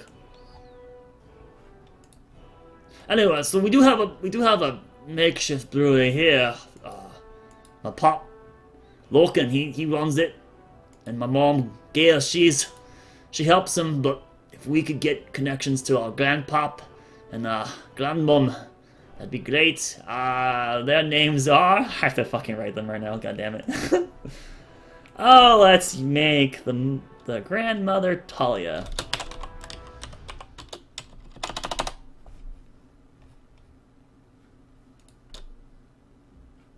Okay, so there's Darvus, there's Glennon. What is the rest? But I have missed, I'm sorry. Alright, so there's four. So you guys, after talking with them, I'm just gonna make this easier so we don't have to fucking like keep doing conversation. So there's four dwarves, four McRyes in Midan. There's the father, Lauren. Was it? No, Lorcan. Where are you? God damn it. So what happens when you have a different, it's separated by town? Yeah, Lorcan, L-O-R-C-A-N. Their mother is named as Gail, G-A-Y-L-E. And those two live in Midan, and then there's the brother, Glemon. He's the younger brother of Darvus, the youngest of the family. And then there is Darvus McRye, who's the one you know. And then out in Karat, he mentions to you guys in this exchange. Where are you, Karat? He mentions his grandmother, Talia McRye, and his grandpappy. That would be... we'll make it Daryl McRye. I tell him, we'll be sure to find him if we can. We'll do everything we can. We'll look high and low, but we'll let him know you're safe as well. That would be appreciated if you can find the farm. I hear that it's pretty close to the main gates of Kalat. Well, main gates, apparently there's lots of them, so I don't know if that's to help them. I've never been there myself. I'm only 80, but I hear it's a pretty remarkable place. Potentially better than it is here. Maybe. And it's called McRye Farms, is that the name of it? Well, if they still exist, everyone's gonna know McRye. You just say the name McRye and they're gonna show you right to the right place. Best ale in the world, at least is what it said. If they're anything like you, I'm sure they're a great family, and I'm sure they're around. We'll do our best. Alright, cool. So that you got that there. You got a side quest, so I hope you write that down. Side quest. Now I have to make a new folder. Oh, Do jeez. you guys have any questions for us about the surface or anything? Well, I mean, is there much we can say? I mean, I don't know how much you're allowed to tell us. The two of them are exchanging glances once again. You already mentioned that Marlesh is practiced up there, which is very encouraging. I would love to go see the surface, perhaps. But I don't know if that's in the cards anytime soon. Well, if we solve these problems, I don't see why we couldn't take you to the surface for a bit. Heck, We I have some might even... amazing points up there. Yeah. You said it wasn't safe to, and he looks at the hole, to go down that way, right? Like, we couldn't just jump that way. No. There's some big spiders and some lurky Creepy things things that are eat death. you. Right. Almost ate one of us. You see him currently, like his hand is, like rubbing against, God, I don't know what the fucking term, the hilt of a hammer that seems to be, really well ornate hammer, seeming to kind of give off like a little, like a magical glow, currently resting on his belt to the side. Right, well, I guess we can't just go on out then. I'm sorry, Lena. Maybe sometime in the future. She nods slowly. If we are able to help your king and we are allowed to leave, maybe you could come with us. I'll be glad to show you my hometown. I can show you the world. Oh, Rodrick, no. I've never heard that Pretty song sure before. our barn's locked up. Hey, I'll show you singing. If you want singing, you should go to my brother Glennon. He's the best bard I know. Have you heard this one before? Gather round and hear the tale about the best bleeding ale. Its name's McRye. It's real smooth. Go ahead and grab. If you think my sounds song's like a really commercial nice, for grab that. yourself some inspiration dice. Hurry up to your barkeep and open up a tab. McRye! And he seems to be like jigging with it. Can we add an inspiration dice for that? You can all add a D8 for the next, for this session only. On one roll. I love it. I love it. It's fucking beautiful.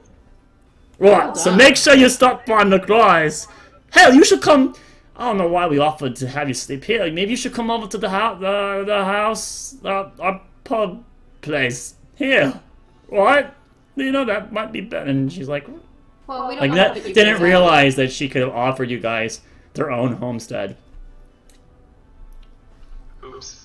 We'd hate to impose. I mean, there's so many of us. Are you sure? Oh, that's true. I don't have the space for all of you. Well, I mean, we can bunk some of you at the place we have here if you rather sleep there.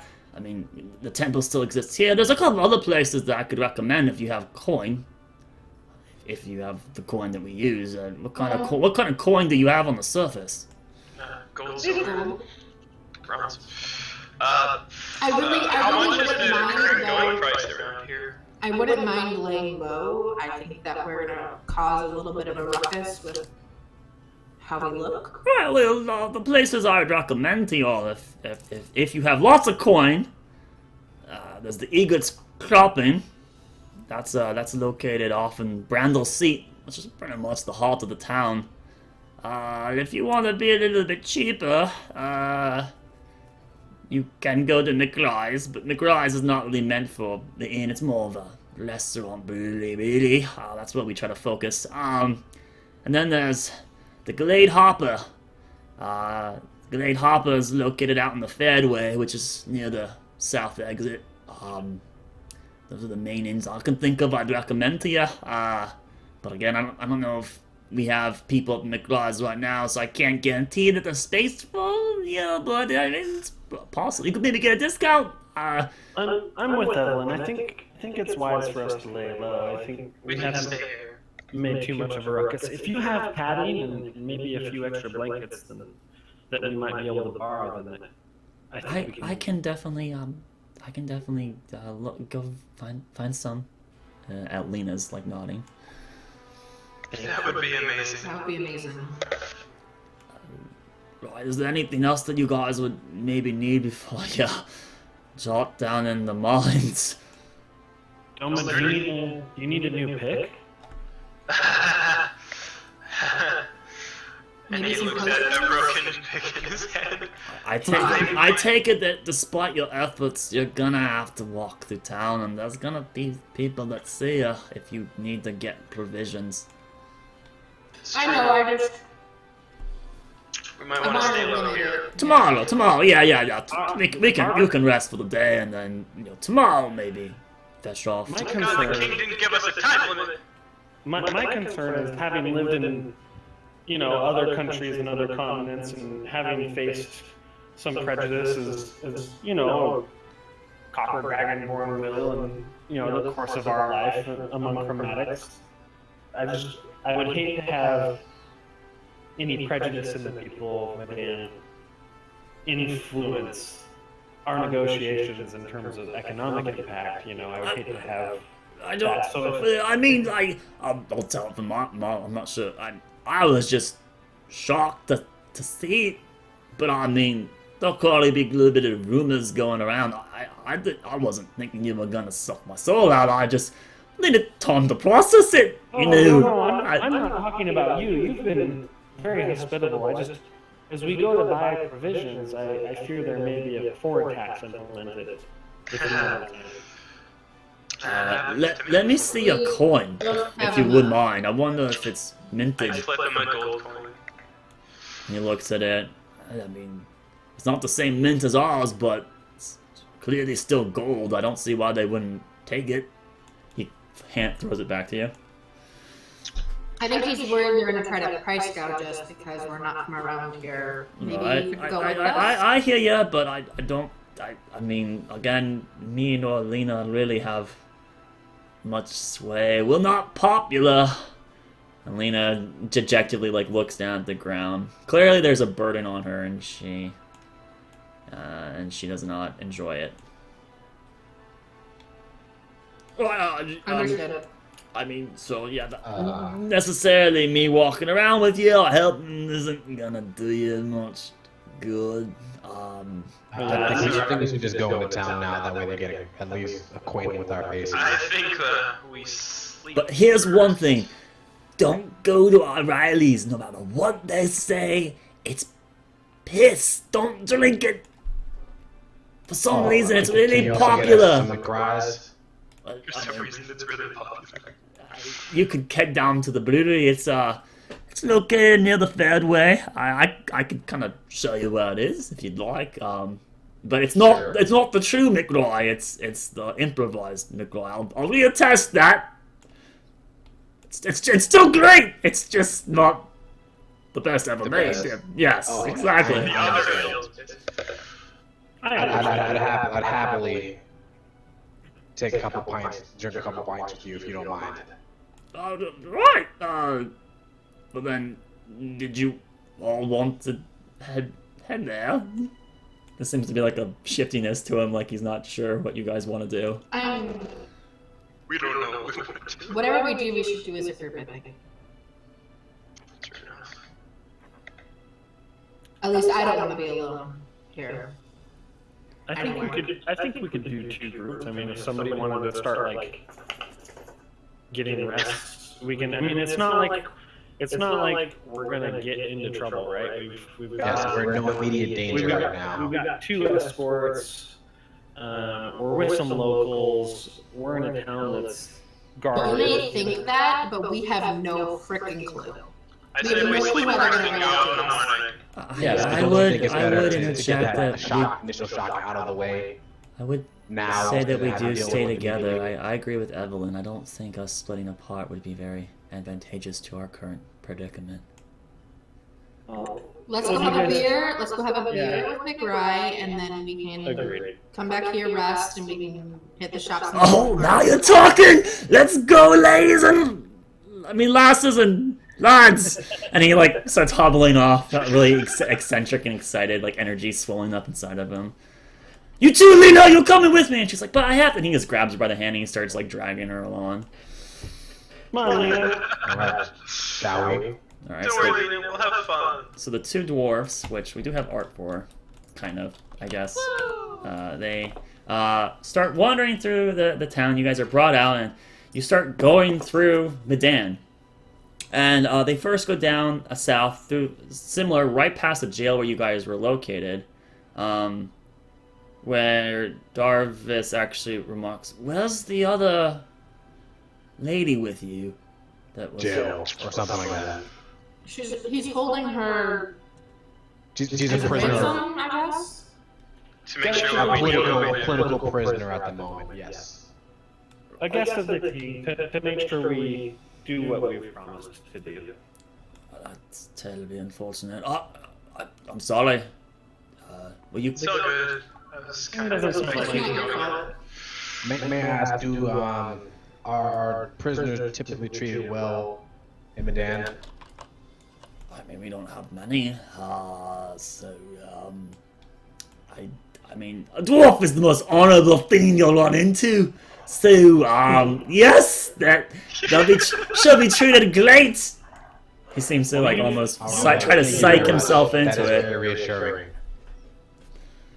Alright, let's get going! And so he like keeps walking and Lena is like walking with him To the as bar! they keep heading south. Eventually you guys come to a very large strip as the street turns right, and immediately to your left you see the stone wall, and in the stone wall at the very top of it is an arm that arches over it, so you can still see the arm that reaches out down southward.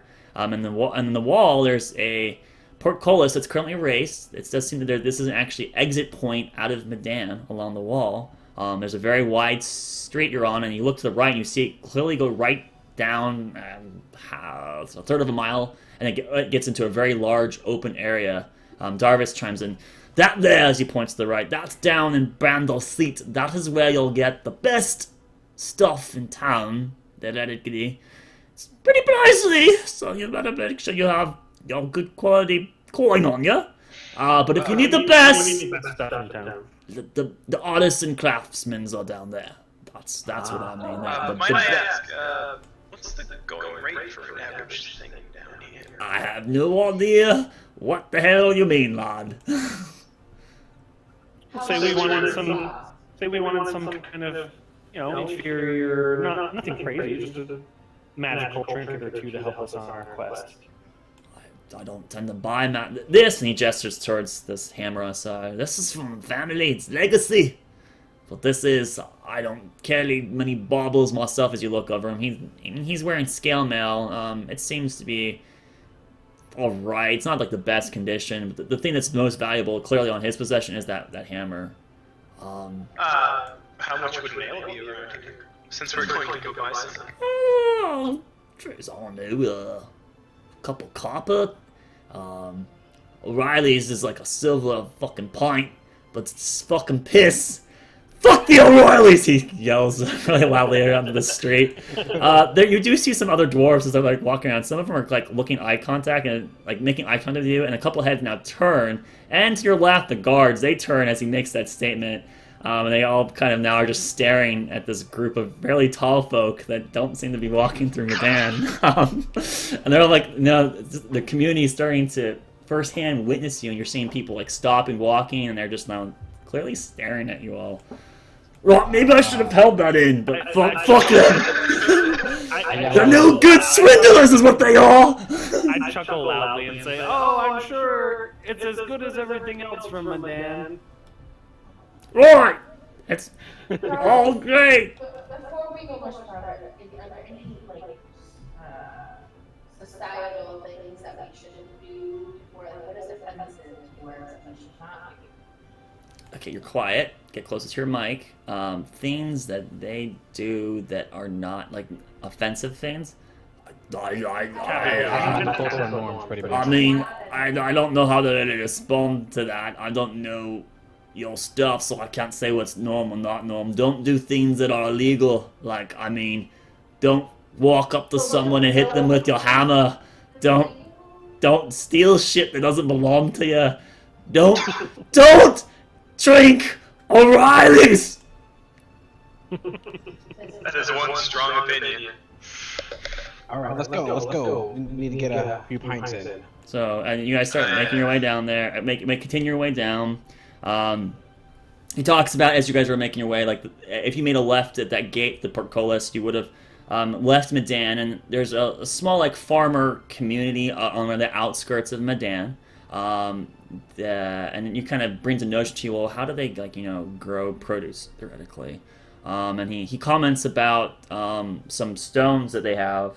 These, like, you probably see them, he gestures to one of them. These little green stones they have placed around. This is that thing that's providing illumination, and he's like, that stuff is Agnia. It's the thing that pretty much keeps us functioning. Lets us live down here deep down below. Otherwise, we'd be eating fungus our entire lives. You can grow crops with it. You can do anything with it practically. It's pretty valuable stuff. It's my understanding. As he kind of clumps in close to you. It only exists in Midan. Fuck. That's why he's still on guard. Right. I'm sure the outside world will pay a pretty huge penny for something like this. Do you not have Agneil on the surface? It's not common down here. I mean, to my knowledge, this is the first time I've ever seen this in my life. Wait, what is it? I've never seen it before. Sorry, I missed what we're looking at. You're so Why are you quiet. so quiet? Yeah. I don't know. You sound like you're miles away from your computer. I'm sitting right here at my computer. Maybe she should disconnect and rejoin and see if that fixes it. No. Maybe. Fuck. I can no detect. No, it's not any different. All right. Well, I hear what you're saying. It's like you're not able to talk over anyone, so you have to be like no one else talking, and then we kind of have to like, what are you saying? We're like, what are you saying, dearie? I can't quite hear it's you. not coming through your headset. It sounds like it's coming from someone somewhere far away, like not whatever you're trying to talk. Mic up. No, I don't think she needs to mess with their settings. I think she's probably switched what mic she's using, and she doesn't realize it. Oh yeah. That's Look at Discord. Look at what mic Discord is grabbing from. Look at your computer. I mean, if you care enough. Anyways, so I heard your question, and now I forget what your question was. God damn it. Don't do things that are evil. I know that. Basically, is what he more or less tells you, to not get yourself in trouble. Don't be a dick. And don't drink O'Reilly's. This is his strongest fucking stress point. A little bit. What was the question? Do you remember anyone? I feel like it was something different. It was about Agnir. It was what, yeah. Oh, how do you spell it? Agnir. Aignegeir. Now, Mr. Dwarf Speaker, you recognize this as hard Dwarvish. None of you guys speak Dwarvish, so you don't really recognize it. and you're not familiar with what this dwarf would actually translate, but per your heritage from your patron, you actually do understand the literal meaning of it as you also hear it too. Its literal meaning is mind stone. So, but you're not sure what it does beyond that. What else? All right, so presumably you guys keep moving down, and so Darvus, Lena every now and then kind of chimes in, but she's definitely more reserved and very timid individual. Her posture indicates that she's not really comfortable in front of people, and so Darvus is definitely more boisterous and presented. He talks about a couple notable places for you guys. That, you know, there's a couple places that, so he talks about Brandle's Seat. Again, that's the artisan area where you can find high craftsman shops. They have things from where is it? Where are you? God damn it. Brandle's Seat. Can you hear me? Yes. Yeah. There we go. Way better. For fuck's sake. I asked about the fucking rock. Yes, There's did no you hear my response? No. Okay, so Agnir is spelled Aignegeir.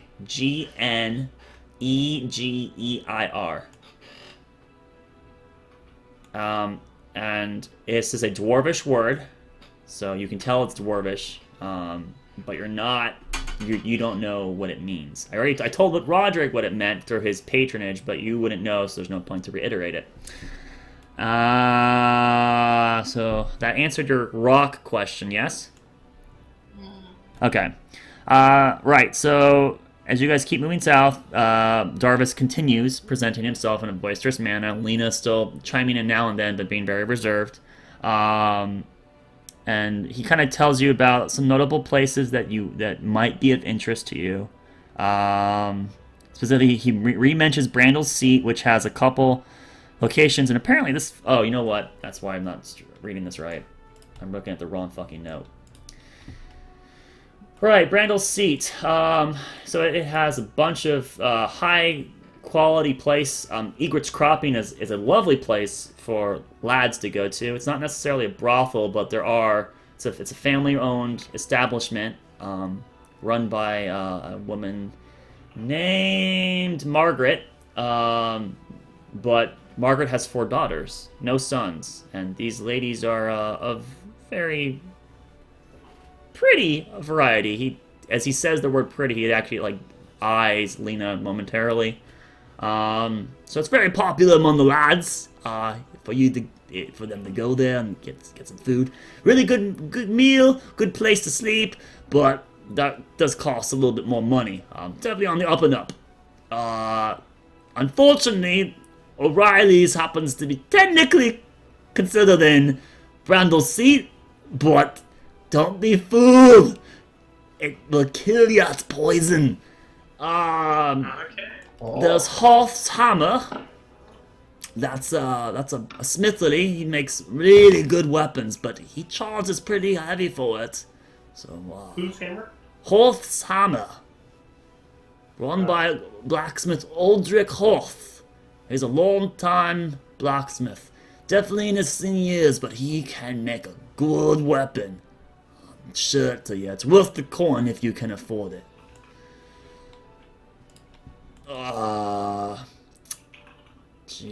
There's Magic Mystery. I mean, if you're looking for magical items, you will mention that. That's technically in Brandle's Seat too.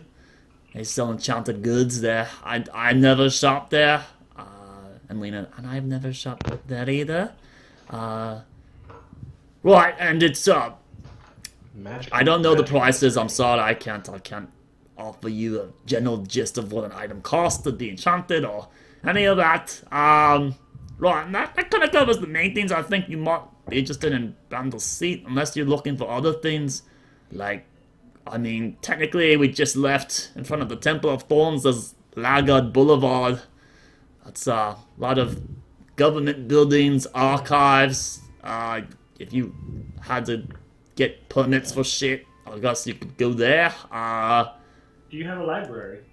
We do. That's northwest. And he gestures back to where you guys came. The other the other corner, and he seems to have a little bit of his eyebrows furrow. Over there is the Temple of Storms. That's where everyone's turning to these days. Turning towards Valad. But in front of the Temple of Storms is the Coraldum.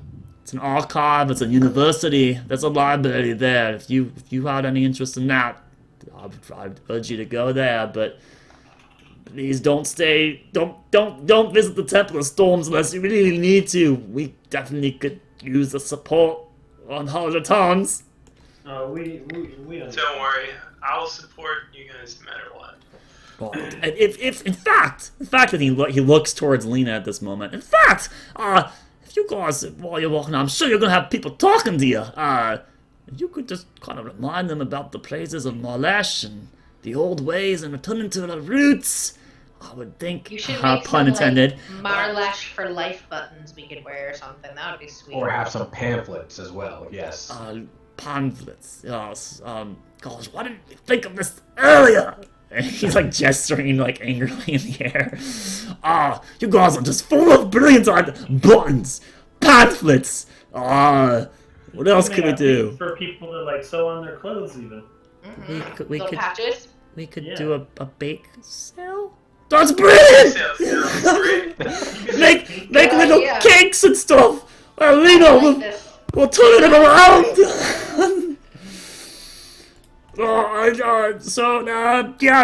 Now you guys, there's the Fairway. That's where most commoners like us shop. That's down south. That's where we're headed right now. Nikolai's is there, of course. What was the name? Nikolai's.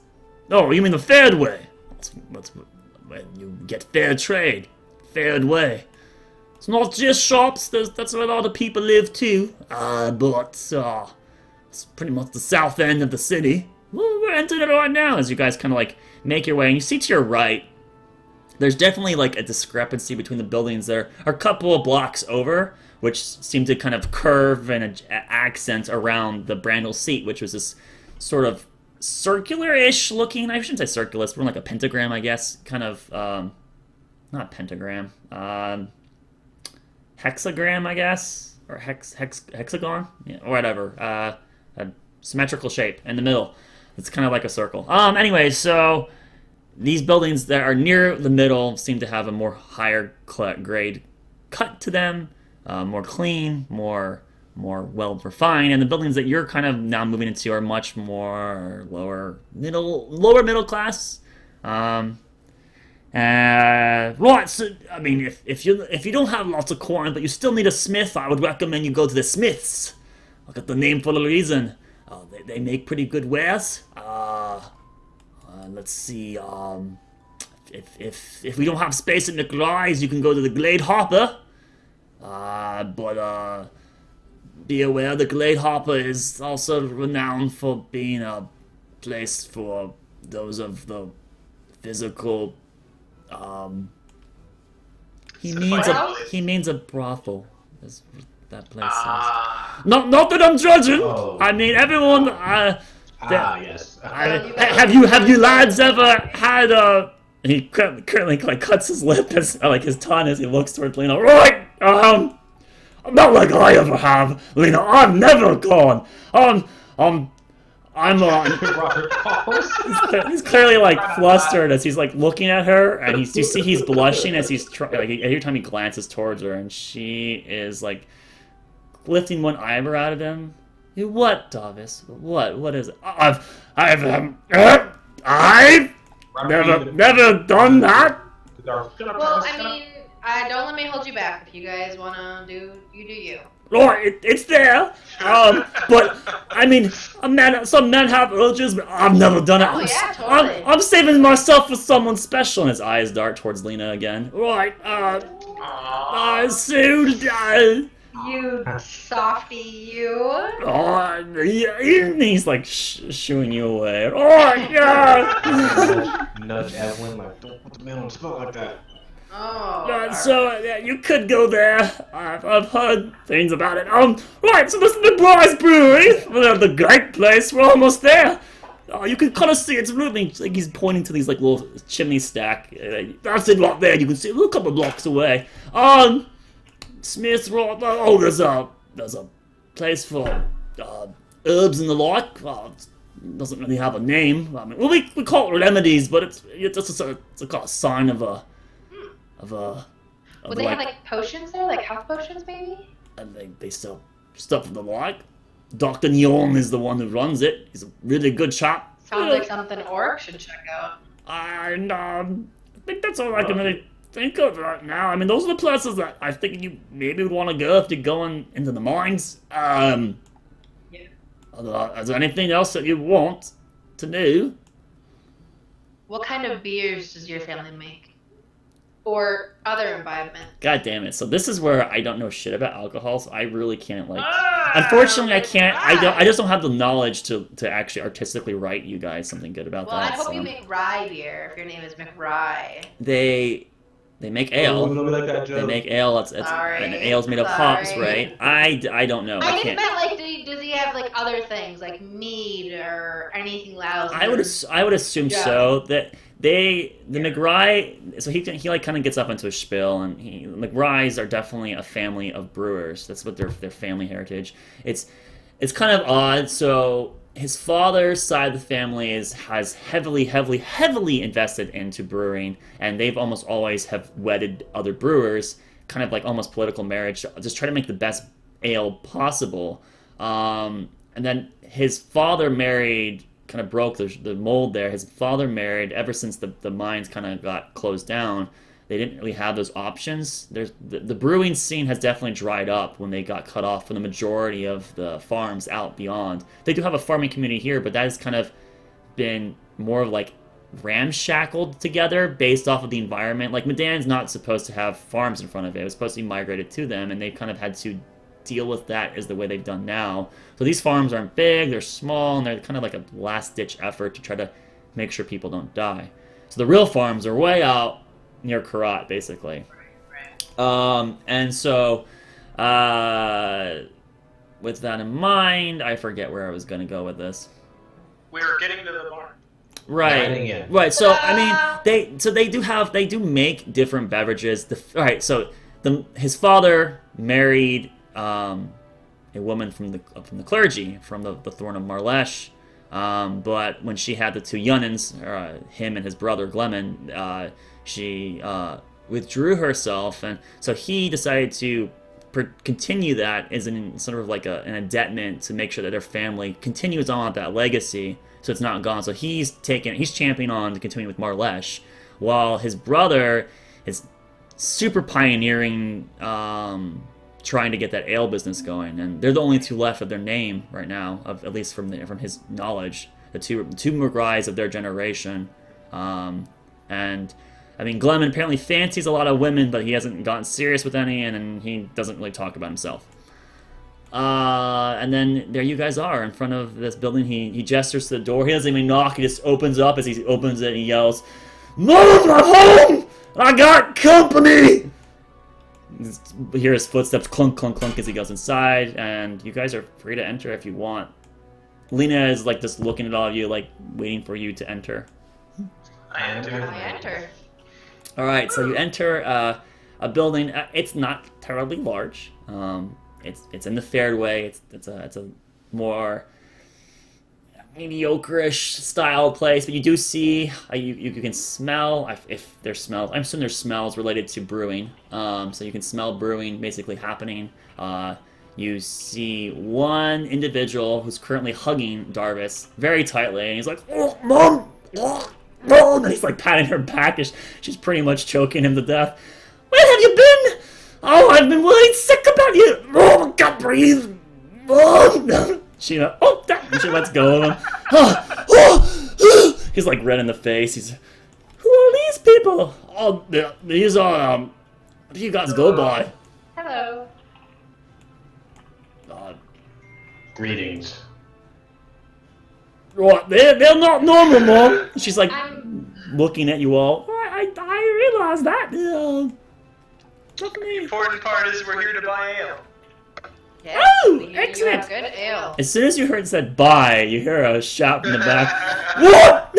So dwarf like pops his head up from like what appears to be like a cellar, like a plank from the ground. He's covered in some sort of like grease as he like clambers his way up. What bar ale? That's great. We sell the best, and he's like shaking your hand immediately, Doma. Well, we sell the best ale in the land. You came to the right place. Oh, you're not dwarves, are you? Well, No. great. You didn't go to O'Reilly's, did you? And as he says that, he's gripping. He squeezes your hand extra tight, Doma. We know better. We know better. We've heard all about it. We've heard all about O'Reilly's. Not worth our time. Oh, you came to the right place. Good job, Darvus. Way to ambassador it up. And he's like nudging his son in the, right, Dad, see? Gotta get these people on board the McRye to get the Roy out there. Yeah, that's right, son. You know how to think. And they kind of like high-five each other. Well, let's get you a McRye. Well, and the father runs off to the back. Clunk, clunk, clunk, clunk. He comes back with several tankards filled to the brim, and he hands them off to all of you. Roar! Cheers! And Thank you very much. they don't even wait for you guys to drink. He starts down it real quick, and so does the son. The mother's drinking too. Lena Cheers. Lena takes a couple sips. She's very more passive about it. Oh boy. Robert's going with it, trying to catch up. Take a sniff and This then is take a drink. brew that my son Glennon has been trying to pioneer to help us get our name back. This is the Honey Whisper. We added honey to it, hoping for the best. How's it taste? And he's like trying to lean against one of these like banisters, and he's like sliding slightly. He's trying to look suave, but totally not. Let me roll a d4 for that.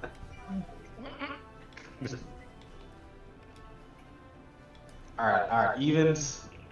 Great. No, I'm just kidding.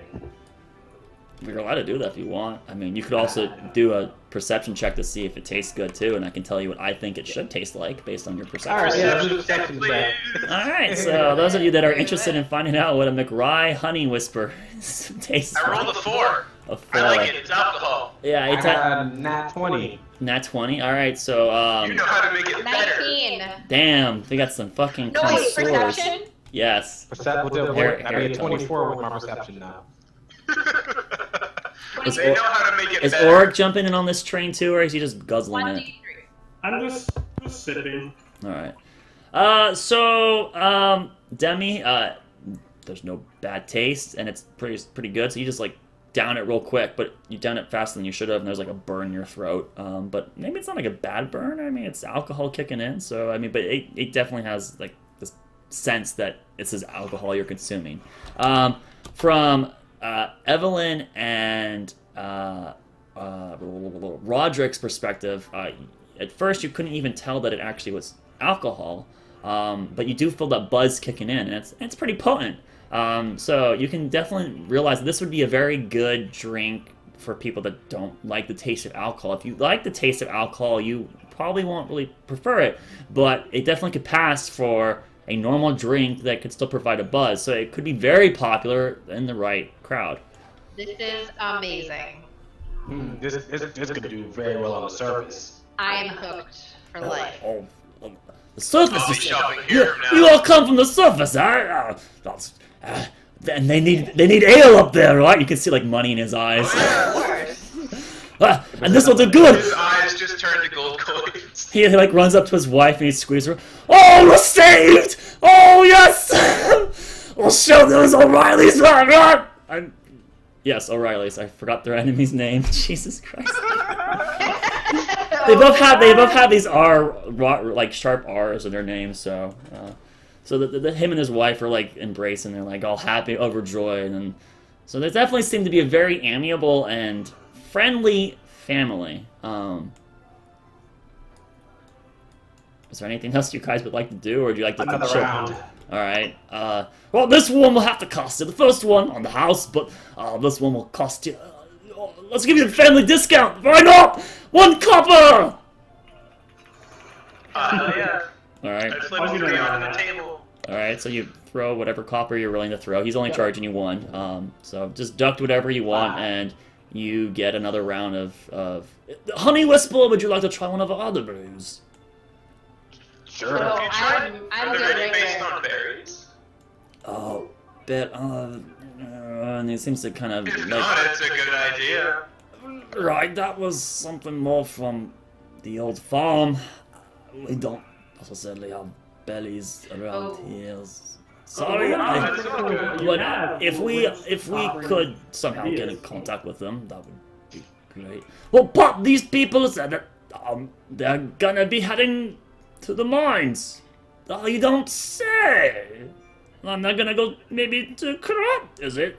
What? That's a We're Krot. going to attempt, yes. Goddamn, I really need more dwarf voices. I worked hard to get that keen voice, but this Get some Scottish going. this is a struggle. Get some Scottish going. You're doing fine, dude. No stress. Jeez. Alright, so, obviously he's going to entertain the idea that you guys should go stop by there, and good luck in your ventures through the mines. Alright, I just kind of fucked myself over there with that break. So you guys spend a good, I don't know, 30 minutes, an hour here at McRye's. I want to have a conversation with Darvus. Alright, definitely possible.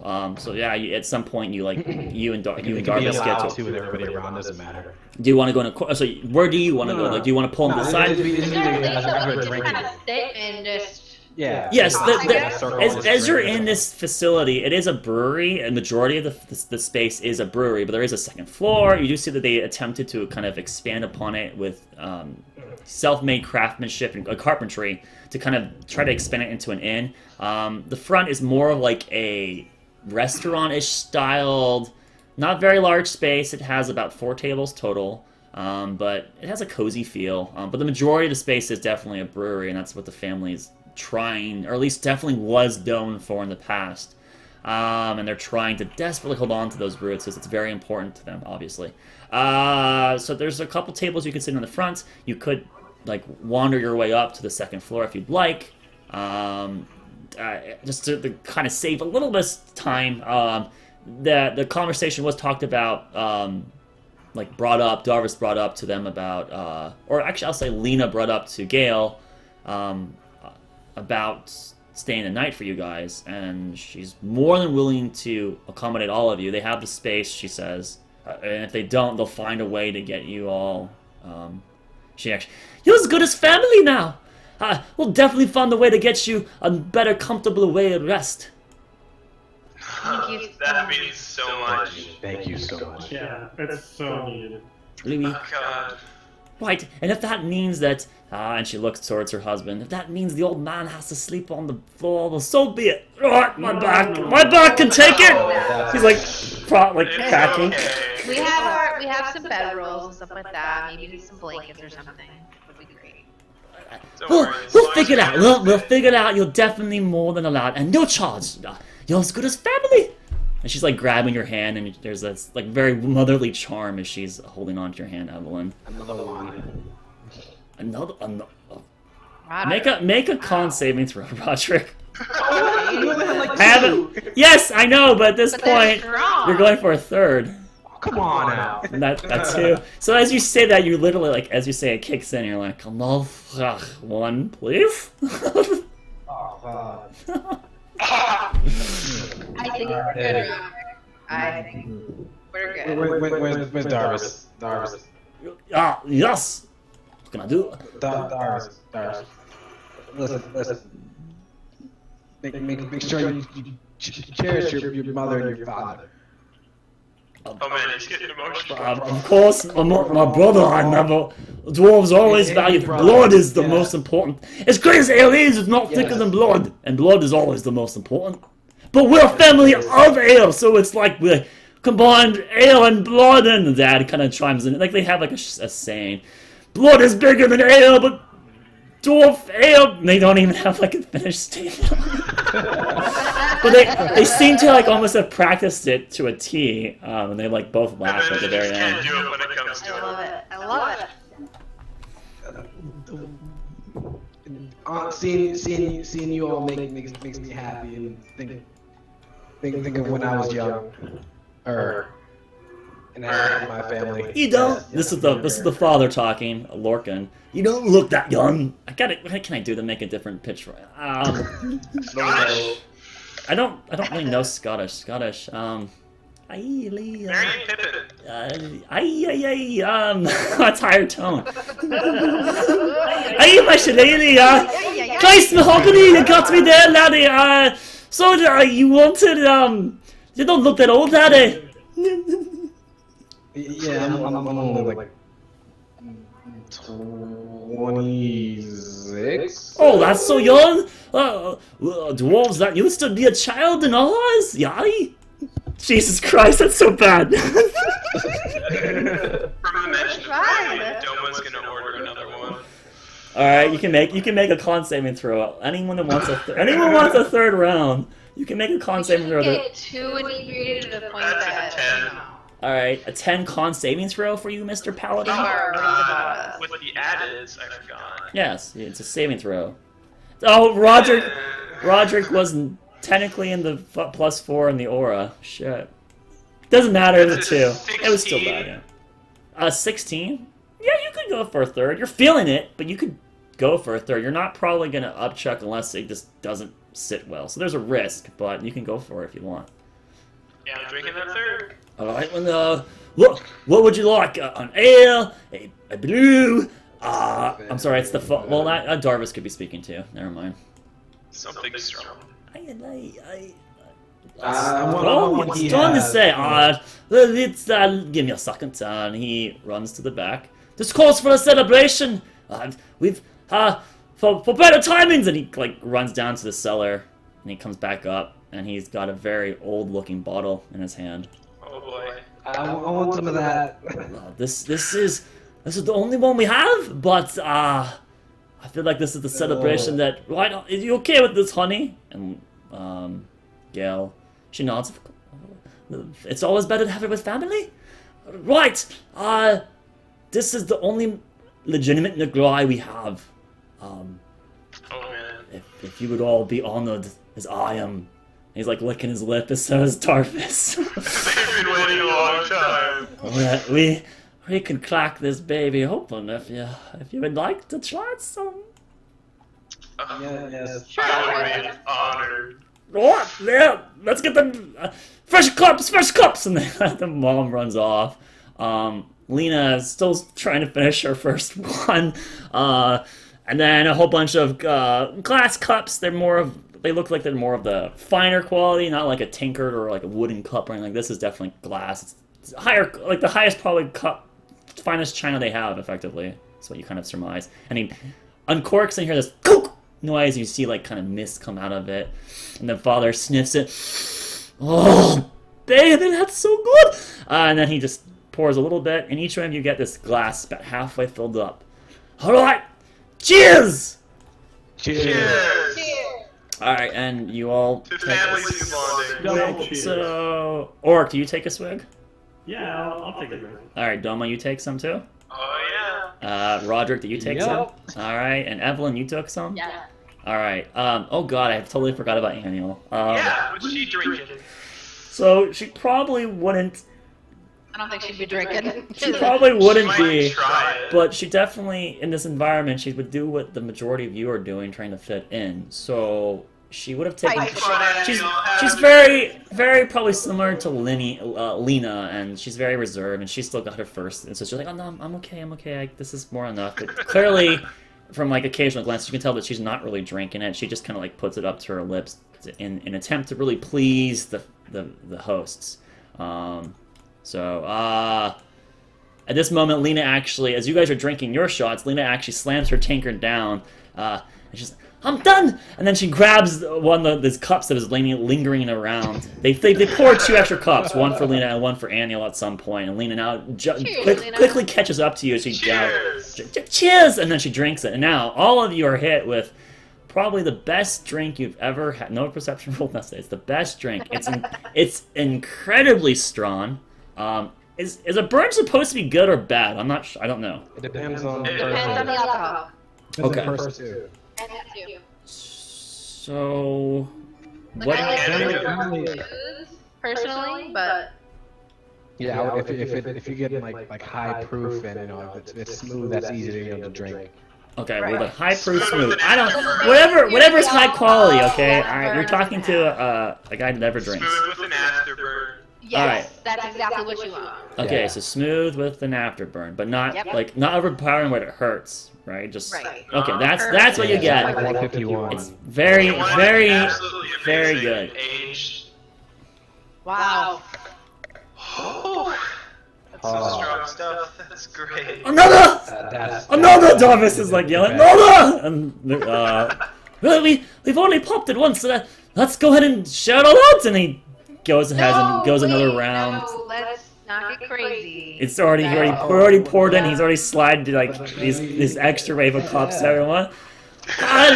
You guys will stay in here for the night. Don't worry about it. And if you throw up on the floor, we'll just have Glenn clean it up. What? He's good for something. And they all like the family chuckles. Clement's not even here. Oh, right. I better save some of this for the boy. And he like corks the last little bit of the drink there. Actually, Darvus, I kind of feel. Can you go find your brother? Oh, alright. I think I know where he is. He goes out and he grabs his magical hammer, reties it to his hilt. Right, everyone. Well, I'm glad you're having a good time.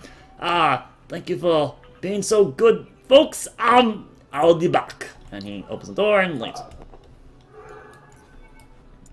Alright, so now you're all there with Lena and the family, and good times are had, and let's say another 30 minutes or so come by, and Darvus eventually comes back, and you're all effectively... I'm not really drinking that much. Yeah, if you drank the McRye on top of the two other drinks, you're probably some... That's my fourth. Probably my head with the extra Wow. I mean, our good... Well, okay, so you are a con saving throw character, so you could try to resist it if you'd like, Madame.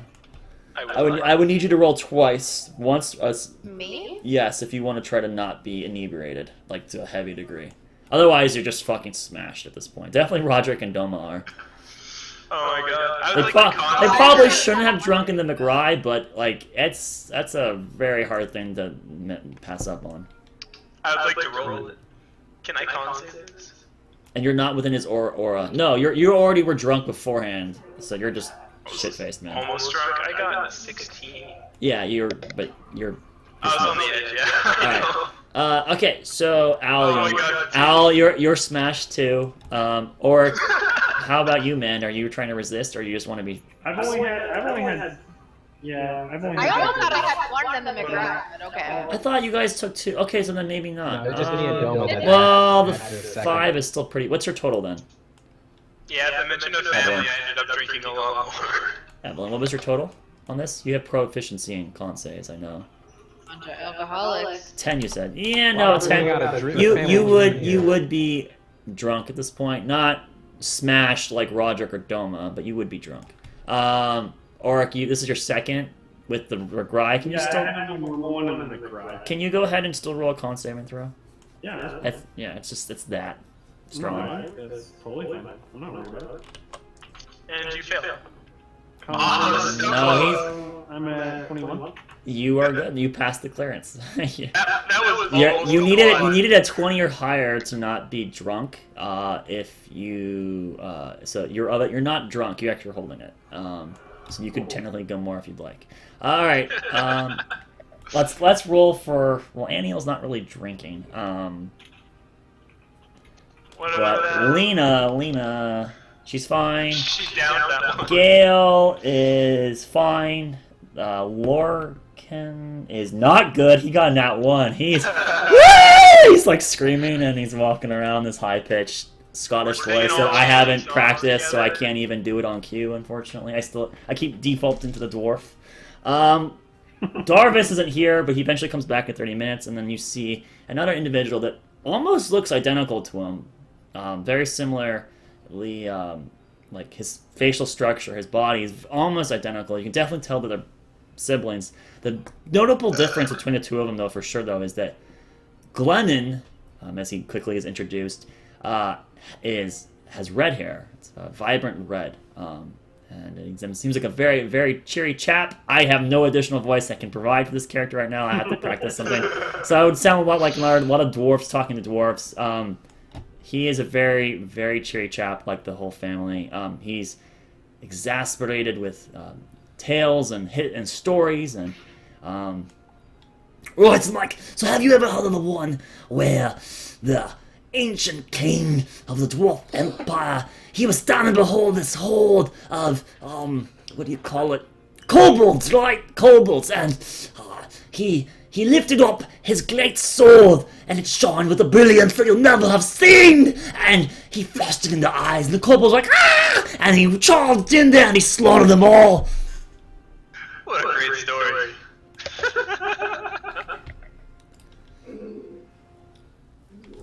Alright, so Glenman is a very boisterous and very charismatic individual. Telling tales of great things of history. So if anyone wants to talk to him, you're free to do such. But he's introduced the party, and he participates in the McRye opening too. Very thankful that he got to try some of it, and he's like, "Oh, that's so good! Oh, Pops, give me some more!" And the dad's like, "Oh, that's it, son." No!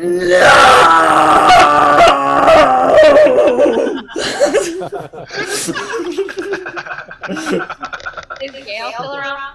Yeah, she's currently out in the kitchen. She's been providing I want to go find Gail. food. So you go up to Gail, and she's currently just within the last 10 minutes had landed like a platter of like meats and cheeses that she's offered to you guys, and now she's currently now cooking some kind of chickenish looking, some kind of poultry. You're not sure, but she's kind of now like it's a feast. It is a night to celebrate, is what this is becoming. This looks amazing, Gail. Oh, I think. I just have a quick question. We've been on the road a little ways. Is there somewhere that I could maybe clean up a little bit? Yeah, we do have a modest bath house on the side of the building. If you would like to head off over there, it's just adjacent to the complex. We kind of tried to expand a bit when we made the inn, and she rubs the back of her head embarrassingly. Oh, it's fine. It's more than fine. I just want to, like I said, I just want to freshen up a little bit. Right,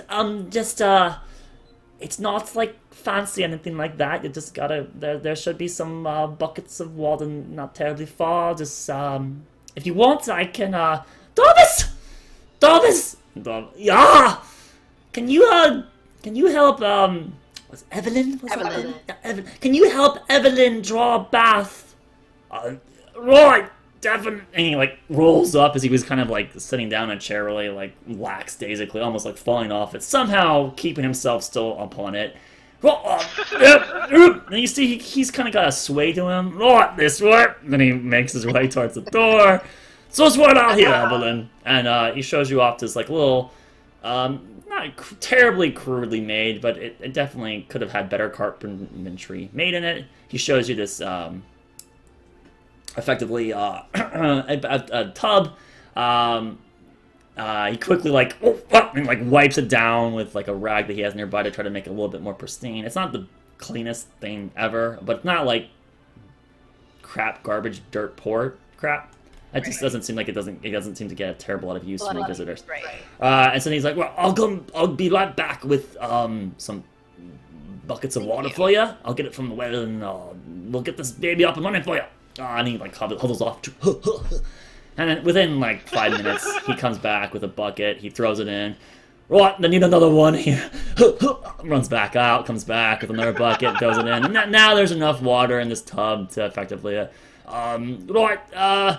so supposedly we have this heating thing here, and he like gets some wood underneath it. He starts trying to like light a fire. Eventually it comes to, and then if we wait another 5 to 10 minutes, it should be just right. Perfect. Thank you so much. Well, I'll lead you on in the others. Yes. Makes his way back, and he's now back in the inn. So there you are. You can wait the 10 minutes, regroup, or go back, whatever your choice. I assume you just want to clean up? Yeah. Just clean up. All right. So at some point during this, yes, you get that offer to you, and then effectively everyone has this offer presented to them if they would like to actually clean up. Yes, please. I have been through a lot. And this would be assumed to actually kind of theoretically take place if you want to over the course of your long rest that I'm assuming that we're just perpetually moving towards. Yeah. Finally, I've gotten all the guts and gore and Yeah, all the stuff. drool and Your clothing, there is a like Gale actually like one of you comes back out, you find your clothing's missing, and then you like come in like part. We'll make it. Let's per chance who gets it. There Whose is clothing is missing? 1, 2, 3, 4 of you. All right, so Doma, you're 1. Okay. Rodrick, you're 2. I'm the nat one. Evelyn's 3, and Auric is 4. All right, here we go. It is 1. All right, Doma. So Doma, you're like the third person to get washed up. As you come back, your clothes are missing, and you're like you have to like awkwardly like you have this towel like covering over your bits as you kind of like come into the building. It's not terribly cold, but it is chilly. So you're like, because you're basically stark naked. As you come inside, you see everyone practically there, but you don't see your clothes. Hey guys! Do we see Doma yet? Yeah, you clearly my see like clothes? he comes in, he's like Whoa. slightly shivering. He's got his Doma! towel over his junk. Lean against the floor a little bit, holding the towel against myself. What- You guys what- see my clothes anywhere? Gale is washing them, I think. Yeah, as you look around, you clearly see that there is an absence of Gale. That would make sense. Good to know. Right, my wife, she tends to. Right, give me a second, and he like runs out of the building, and they hear some commentary from the outside. Oh, you can't just I take have ready people's my clothes, clothes. darling. Yeah, you gotta at least warn them first. This guy's is up in the nude. Well, just give him some of your clothes.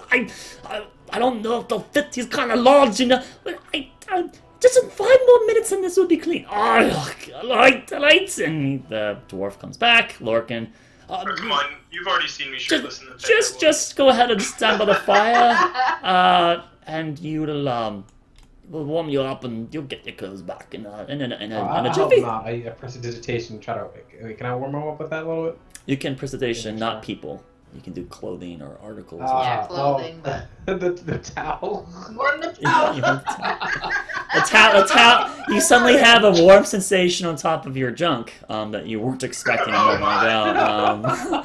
It's like 5 degrees warmer, so it definitely is pleasing, I guess, in your current environment. Make a perception roll there, Doma. I'm so done. This is a whole new thing all over again. It's like the nat 1 for the P-man. You get shit on. I'll Evan. All right, so Perception, that's minus 110. 10. All right, so as you look around, you do recognize that a couple people are definitely not trying to look towards you, and those happen to be the 3 feminine ladies in the room at the moment. That Glenman is like laughing at his brother as you see him just slightly like at the end he was gesturing towards your bits for a moment, and then he's like laughing at it with his brother, like whispering like Oh boy. Like kids at school, man. yeah. It is. Alright, and then like 10 minutes later you get clothing back that is somehow warm, as if like they had a process to dry it incredibly quick. I'd like to wear my clothing. With that, I would assume that everyone else had like a spare change of clothes, because you guys have a spare change of clothes, Right. and then your other clothes have been cleaned by Gale in this process, so everything is nice and tidy. Anything else you'd like to do for the evening, or conversations you'd like to have with each amazing. other, or anything like Gosh, that? ladies, This is didn't your want to time to do stop. it. If you would like to dialogue, you haven't actually been able to rest in a very long time, so by all means, feel Very free to indulge on it as you would like. Yeah. I'm just gonna hang out here, I think. I'm not gonna do too much. You guys may do whatever you wish. Can you guys hear me? Yes, we can hear you now. We can, yes. And he totally just left as he said, "Yes, we can hear you, Castle." Okay, sorry. I'm having to run Devin home because she's really sick tonight. Oh, wow. I would like to roll. I haven't had a chance to roll for like locating any like alchemical supplies over the last couple days. Can we do that? Yeah. So I'm no. the official roller. You got your roll the day The first night. the day I got it prior the first to the day. lizards. You did your roll there, Right. but from there on forward, you were in a labyrinth, an Collected some lizard- illusionary okay. trap. You came into a temple. and you just got ushered around and like prodded around. So you basically, this is still the same day you came into Midan, and you have not had the luxury to actually look for herbs based off of what you've had to deal with today. So unfortunately, no roll. I'm sorry, Castle. I love your little sneaky way of getting rid of our NPC layers. Oh no, I saw it coming. I saw it Oh coming. yeah, the manacles came out. He's like, one of you is gonna be held hostage. I'm like, bye, anime. Hey, okay, you know, it's not... Easiest way to do it. It's so hard to play a bunch of NPCs. This family was a bitch, Yeah. alright? So... It was awesome. It's also really awkward to have two people just, like, auto-follow you that can't really participate, and then, like, how do I mean, I can do it, Right. I don't want to steal the game from you, so... Annie else all the NPC we need. Right. Yeah. 'Cause- yeah, sure. Well, and then she's all the party was built for, essentially, right? Wasn't she? Like the only NPC we were supposed to really have. With this Yes, journey? originally you were only supposed to have her. She Right. I'd like to hire a I mean, mercenary. original conception, she wasn't even supposed to be a party member, but people really liked Right. her, so I made her a more important figure. Well, like she so. hasn't done anything this game really because we haven't had time. Right, this is the first opportunity. This is your opportunity to dialogue with anyone, NPCs, with each other. That does include her. So I don't, not to stress anything, but I'm just saying, like, you guys have not had the option to do that yet. So Yeah. Phil, I Oh, would she love, has not- I would love to have a night where we're similar to like our first night in Fort Tall, if anyone remembers that. It was a whole Wow. bunch of shenanigans. It was nothing about pushing the storyline. There's definitely a storyline to push. Trust me, there is. But I feel like this is your chance to. Where Evelyn cannot complain to me that says, you never give us time to do anything. Well, here is, you have to monopolize on it when I give it to you, and here is your opportunity. You have a whole city that I designed for you to explore. I gave you a whole bunch of locations you can go check out. Like, what time is it in game? Like for us? So I mean, at this point, you're pretty hammered. So I would recommend that you could go around town, but since your image was kind of important in the first place, you don't want to give a bad thing. You probably don't. You probably want to sleep it off before going out and looking around town. Right. Well, that's why I figured I wasn't gonna do anything tonight. I was gonna do it in the morning when we first got up. Right. I wanted to do sort of that. So Okay, I mean, so based on like fatigue level, I mean, you don't know what time of day is, and Right. if you want to ask a dwarf, you can, but effectively, I mean, you know that you have a couple more hours before you probably want to go to sleep. I mean, I probably would have asked Lena or Gail or one of them. There's a huge weight off your shoulders of just stress and that, you know, not dying immediately, even though there's more looming problems on your plate now. It's just that you haven't had this in a while, and that relief alone actually makes you realize how exhausted and put to the point you were. Right. And you guys really needed what you're doing right now, like drastically bad. Hands down. Yes. Yeah. Feast. Some of you have had it way Bad. worse than even Evelyn. Evelyn joined your party a little bit later. The rest of you have had a whole week or two of boot camp. God, So my character's week was doesn't terrible. even include any ordeals you had to do to get to the boot camp. So I mean, like, you guys have definitely It's a long journey. yeah, Auric, Rodrick, and Doma have been very pushed on a point, on a needle for a very long period of time here. Speaking of Rodrick, would you be able to ask how Relina is doing? in a little bit. Yeah, I just need to sit down. Sober up. That too. Yeah. You know what? I got something to say to you guys. Oh. I appreciate all of you. You guys. I mean, it hasn't been that long, but in a way, you guys kind of been like feeling a void that, you know, that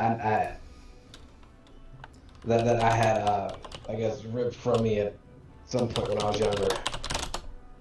And Family. a few times, yes, so. He smiles. Feelings mutual, man.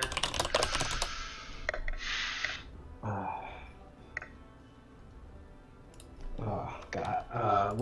Wait. Question. What are we gonna even? How are we going to get Relina here anyway? I don't think she's coming. I just wanted to know if she was okay since her last communication was so unlike her and abrupt. Yeah, I'm not too happy about that. Yes. I mean, whenever you can. I just wanted to ask. I understand. You know, I think maybe go outside for get some fresh air or something. I'll be back in a couple. Ooh. Emotion. So, as you guys, the night continues on, as Rodrick leaves, Glennon pulls out an instrument and he just starts piping along. It starts off with a pipe, but over the next period of time, he's going to pull out a large arrangement of instruments, from bagpipes to flutes to violin. This guy seems to be very well accustomed to a large variety of instruments, and it definitely gives a much more happy vibe. And the family of dwarves are dancing with each other. Darvus Clapping when they're dancing. Darvus off in a corner. He keeps eyeing Lena, who's in another corner, and never actually approaches her. Rodrick, you left It's the time to give him building. some liquid courage. Just outside for a little bit. All right, so you kind of leave as you hear this music behind you, and it feels very amiable and happy. What do you want to do as you leave? The door closes behind you. It's a little bit more dull. As you stare on the environment around you, do see a couple dwarves walking their way through the street in front of you. Oh shit, Dragonborn. They don't. He's a half elf. They don't seem to. They don't seem to notice you. They're kind of off in their own world, and you're off in an inn in a very more crowded area. So, but what would you like to do?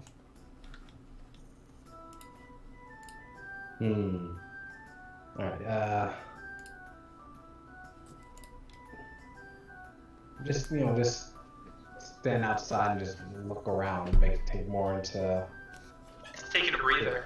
Yeah, Sure. just breathe and look more around in the area. So as you look around, you see a lot of dwarves. I mean, there's about a dozen dwarves moving around. You see what appears to be probably a grandfather dwarf. He seems to be kind of hunched back and not terribly hunched, but more like arcing forward. And he's walking slowly and stiffly, and he's got this little girl holding his hand as she's walking with him, and she seems to be very enamored with the environment around him. And she keeps looking up at him with brightness in her eyes and her teeth white and bright, enjoying the evening with him. You see several other individuals. There's a couple, probably, from what you would guess, probably the equivalent of late 20s, early 30s, that are holding hands as they're walking from one place to the other. There's one person walking back with what appears to be some sort of bag of items. You're not sure, probably food. You don't know. There is a much more liveliness in this area, but as you start piecing things together, you do realize that there still is not as many people as there should be for households that you've seen. So there definitely seems to be a vacantness to this city. Mm-hmm. You see the stones kind of placed along the buildings at certain points, providing illumination. Remember, there's no natural light here, so it's just this green hum kind of wafting its way through the entirety of the city. There's more noise out here. You do hear some people talking. Every now and then there's a shout. Maybe a kid laughing or screaming as they're playing around. You can hear that this area definitely has much more livelihood to it. Mm-hmm. All right, so might as well go for a little walk. I'm gonna try to make a little sign on the door, or on the wall where I can with prestidigitation, so at least I may be able to find my way back. Okay, so you drunkenly walk your way out into the fucking city. Okay, This is going great! so you go up to one of the walls, and it's not what the player wants; it's what the character would do, right? So that's what we should be thinking. Sure enough. Yeah. Right. So you write a He's not rune. going that What far, kind though. of Just rune do feels you like- want to put on the side of the dwelling you're next to, the McRye Brewery? It doesn't say McRye Brewery, but you know it's a brewery, and as you look up, you see this sign. It just says McRye's with an apostrophe s in it. They own this establishment. This is the place, right? McRye's. It's reasonably carved into the wood. There's a little sign hanging out. And what do you want? What kind of symbol do you want to draw on the side of their building? Let's try to go fox. A fox? A fox. Okay, so you put a little fox. All right, mister. Can you please do a dexterity check? I think is what we made her do. What's the next one? And it's a disadvantage, by the way, because you're sort of Disadvantage? Yeah, you're inebriated, man. You're drunk. You're not dexterous at all right now. 13, and what did I get? Oh, it's not pretty close. Pretty close. Okay. All right, wait. My dex. All right, 15. You draw a pretty respectable fox. It's cartoonish in nature, but from a distance you can definitely tell it's a fox. Unlike the two circles and triangle nose owl. I was having a bad day. Right. Yes. All right. So you go. Yeah, that's a fox. We all know where the artist really is in our group. So what do you want to do from there? You want to start walking down the street? You can make a left or a right. As you look left, you see that there's one of the walls of the arm still kind of reached up above it. And as you look down, the arm seems to almost end. There's probably only another 1/5 of a mile, if even that, to go. Before it actually the wall makes a sharp left, a sharp right, and you're effectively near the south wall, kind of in the bottom right corner. In the other direction? Right, you can make a right or you can make a left. I mean, technically, you can tell that the way the street's set up here, this doesn't follow such a heavy street, like it's not like a block formula here. It seems that there's houses placed where there was room. And so the street kind of just formulates this kind of jigsaw-like square kind of... Most of the buildings here are pretty much shaped like squares or rectangles. That's the kind of geometry that these dwarves definitely prefer. So the streets themselves also form a very similar parameter to that. I hope that kind of answers your question. Let's go right a little bit. All right, so you make... Not going too far. Right, so if you made a left, you would be going towards the walls. You make a right, and you start going down the streets. And are you trying to be quiet or not stand out, or are you just... No. Okay, so you just walk your way through. And there definitely are some people that are noticing you. And I wave to them, and I greet them in Dwarvish. Okay, so you see the old man that was walking, this granddaughter of his potentially, this old dwarf. He's on the other side of the street, but he turns his head and he looks and he sees you, and he stops, and the girl like turns up and looks at him. What's wrong, Papa? And then he looks back and he's like, oh, nothing. As you at that moment say ahoy or whatever. What do you say in dwarf? Well met. Yes, it was well met. Greetings and well met. And he kind of stammers around and responds in Dwarvish. Well met. Good morning to you. How are you? He seems to be not prepared for this exchange at all. The little girl's now like swinging her arm back and forth with his hand still like holding on to it. Is there like a kind of little swing of sorts? I'm sorry. I'm sure I probably caught you off guard, didn't I? With my appearance, is that correct? I didn't expect. He kind of squints his eyes. I'll have elves in Midan. Am I right that you're a half elf? Yes. May I ask, how'd you know? I used to be one of the scholars at the Coroldium. There's a lot of text there, and I've read some books. So I can tell by the slight non-point in your ear that you're not the full blood. That you fit the description of what's a half elf? The little girl asks. Why don't you go? And he like makes his way with her towards you now, getting within 5 feet of you. Why don't you ask him for yourself, there, Sophie? Hi. How are you? Hi there. I'm doing well. How are you? I'm 5. You're 5? Yes. Oh wow, you're still big for 5. Actually, 5 and she holds up 3 fingers and this many months. Yes, Sophie. Oh boy.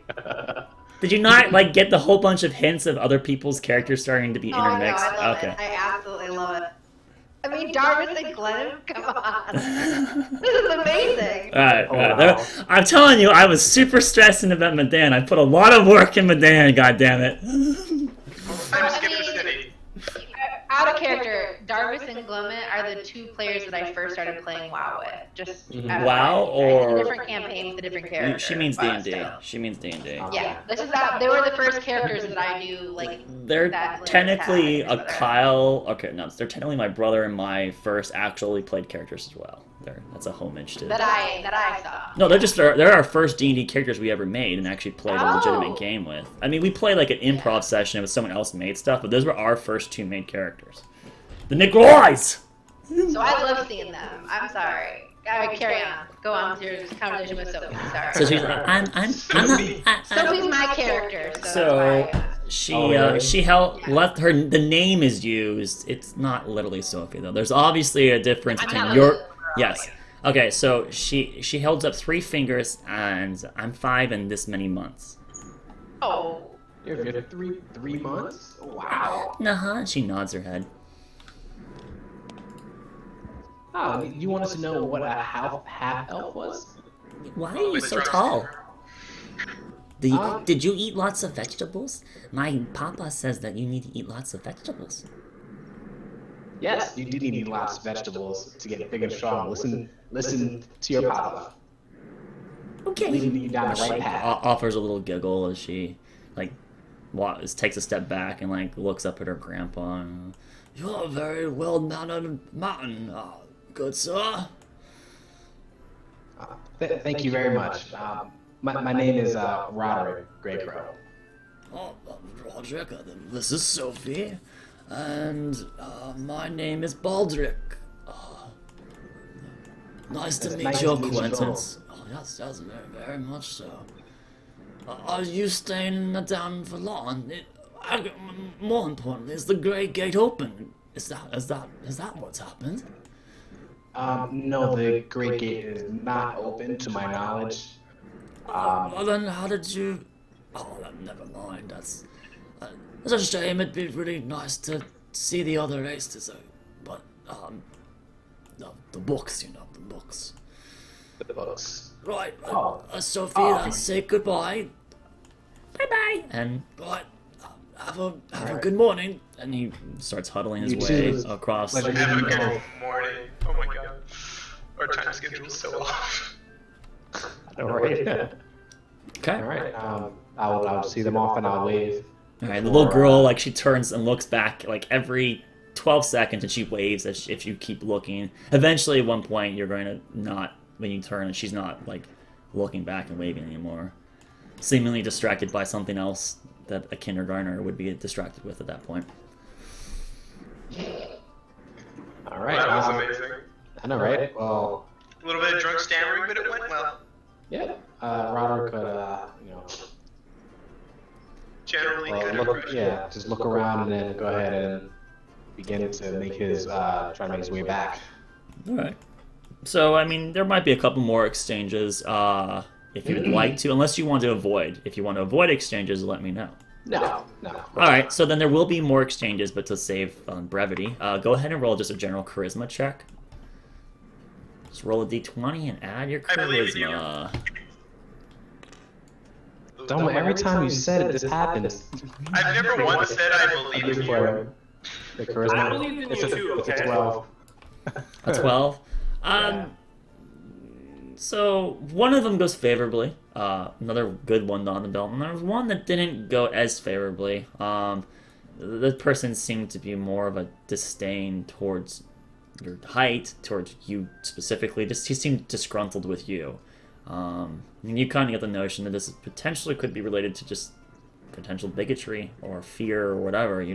It's any of those kind of prospects of like, well, I mean, I don't know if it's true that he hates me or maybe he just hates my kind. You're not fully sure, but definitely gives you like a slightly bad vibe in the environment that you're in, and you realize that this is going to be challenging, but this is the only way you can move forward or survive right now. Is you have to be accepted as is.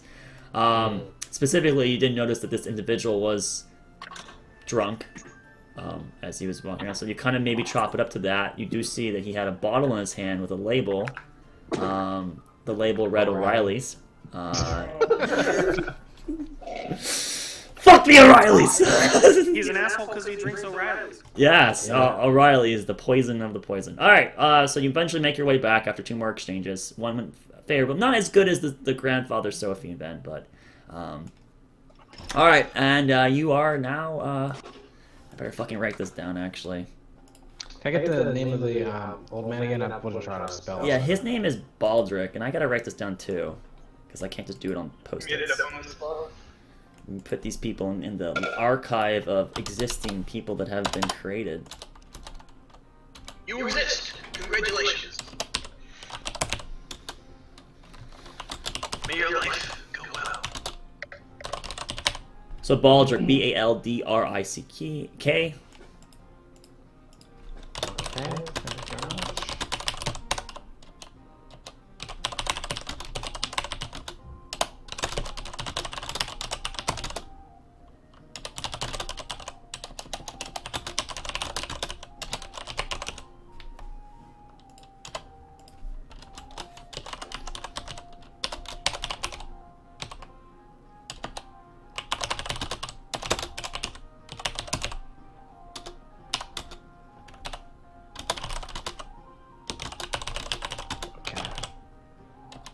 I'm back from taking Devin home, and I'm kind of like actually on my phone now. Did we go to sleep, or what did we do? I mean, you don't have to yet. So effectively, Okay. Rodrick went off on his own little shtick, met a 5-year-old girl, dwarf, and an old grandpa of sorts, and they went Okay, please relatively well. next time start with the grandfather first, because that sounds really awful. You went and met a 5-year-old girl? Yeah. He met a, he met. I didn't say he slept. I said he met a 5-year-old girl and her grandfather. You can, if your mind wants to rush the gutter first, that's clearly your Freudian Not to the slip. gutter, I'm just saying. Right. Okay. Well, clearly there's The gutter is the something, only place for it to something concerning there, Rodrick. We'll notate this for future usage. Okay. So, and then Rodrick eventually came back. Now, as he comes back, his last exchange didn't go as favorably, but he said he did try to shrug it off. He re-enters the bar. Is he sobered up by this point? No, no, it was only like a 10-20 minute walk. You were pretty That wasn't smashed, really man. short either. Yeah, you're gonna be probably. I mean, I don't know how long it really takes to get undrunk, but at least an hour, right? I mean, A while. It takes usually a sleep to get undrunk. For Okay. you, baby. well, you're smashed, Mister. I rolled like a 5, so. I can So get undrunk in an hour. not with your health, health and body. All right, so you ran to the bar, and there seems to be a lot of little cheery atmosphere. People are talking. The families intermixing with different individuals. Dancing still going on? If you want to be dancing, absolutely. Oh yeah. I'm gonna Who invite would you Annie would you just want to be dance. dancing by yourself or with Annie L? Yeah. Oh God! All right, so you walked up to Annie L. Roger yeah. came back in, and she's currently locked off in her corner. She still has the very first mug that was handed to her. The McRye cup that was offered to her is still exactly where it was left off, and that the alcohol has not been taken by anyone. It's been waiting patiently for her to ever come get it. And she sees you approach her, and she nods to you as you kind of get within, theoretically, a more moderate tone conversation. Not loud, not like shouting, but you could talk and not be drowned out. You can hear each other. Cool. Hitting on an angel, how do you do this? Oh, geez. How to do Hey, it. baby, Is fall from heaven. well, no, angels don't fall; we glide. Brilliant. All right. So anyway, so you walk up to her, and then there's this awkward 15-second pause as she's just like, "Is Smiles down at her. something wrong?" Well, I was going to invite you to dance, but are you not into parties anymore?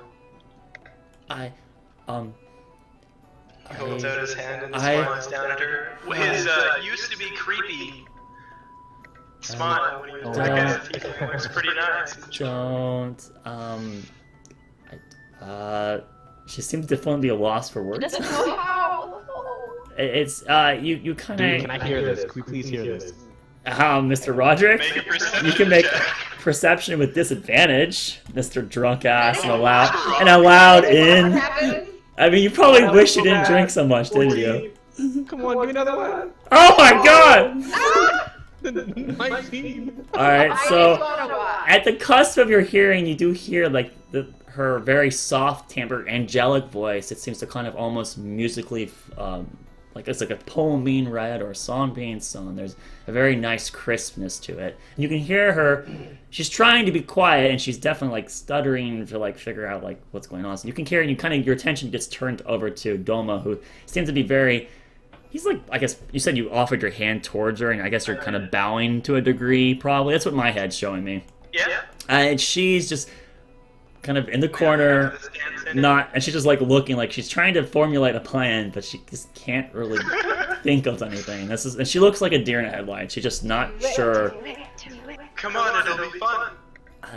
Make a persuasion roll with disadvantage. Oh god. Oh god. Disadvantage. Yes, Can I have my lucky from before, please? Hell no, you're gone, buddy. She is not an You're easily afraid, right? charmed. You have I do. That's true. You guys all have these. Oh fuck! Damn it, to now. Plus, there's a bard singing in the room constantly. No, you don't get more of that. You got the one. God, you're lucky you got that. Jesus. You're welcome. Don't be shit. It's somewhat shit. But wait, what am I adding on to this? And you can roll that d8. You don't have to use it here. You can save it for anything in this night's game. If you don't use it this night though, it does disappear. It only exists in this session. That is true. But an attack roll, a saving throw. Also roll it right now and further bring his favorite character. I recommend you roll. You're rolling on a 2? 7. Plus my charisma, which is... Oh, that's fucking Wait, I right. thought you had 10. Didn't you roll? He had to roll disadvantage because she's very. Oh, Okay, you gosh. know what? All right. It's. No, you're drunk, so I can argue. I can keep it. Yeah, this stays disadvantage. I'm gonna hold my guns. She's not easy to persuade. There's reasons. There's story reasons. All right. So what's your total? My total is plus 4 to charisma. It's a 2, 7, 8. Fucking 13. 13. All right. Here we go. Let's 7 see and 2 are 9. if she holds her guns. Come on, Daniel. Roll low, roll low. Have some fun. I don't.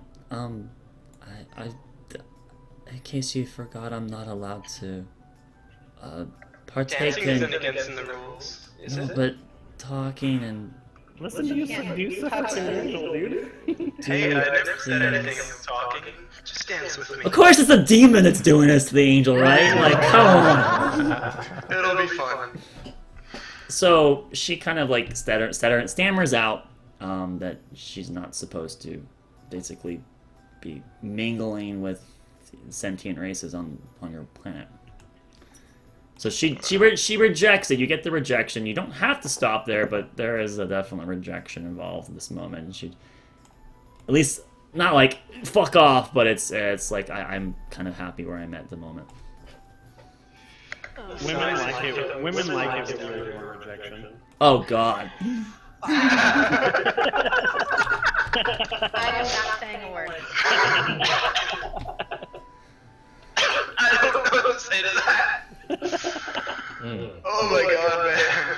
So I mean, at this point, I'm just going to. The majority of you have heard the conversation to a degree, so you kind of are aware that there's something happening over there, but you don't like to flat out rush over there. Oh, Anio, like that would be very awkward to do that. So that would. Start an entire chant in the room to make me Let it roll. dance, dance, dance, I look dance. at Evelyn quizzically. Like, what do I do? What do we do in this situation? At this moment, you hear Glennon, and he's laughing just at his shake my brother. head no. Oh, come on, brother! What do you mean you still haven't even kissed a girl yet? Shut up! Shut up! And he's like shifting eye and looking towards Lena, and making sure that she's not looking at him. Oh, come on! Oh, I'm the younger one! You're supposed to get married before me! I'm trying, I swear! And then there's Gale off in the corner, and she's currently talking with Lorcan, and they're talking with Lena, and it's from what you can hear, it seems they're talking about the shrine, the Temple of Thorns, and Lena's lamenting, well, actually, no, you have to make a perception roll. Never mind. If you would like to make a perception roll, everyone. As there's so much happening right now, you just can't hear everything. Fuck, what am I doing? What's the point of a game with dice rolls if I don't make you roll? Who's rolling? Perception roll for what? Anyone that wants to try to hear what else is going on in the bar at this moment. No, I don't think any of us speak dwarf. That's an Oh my god, that was so close.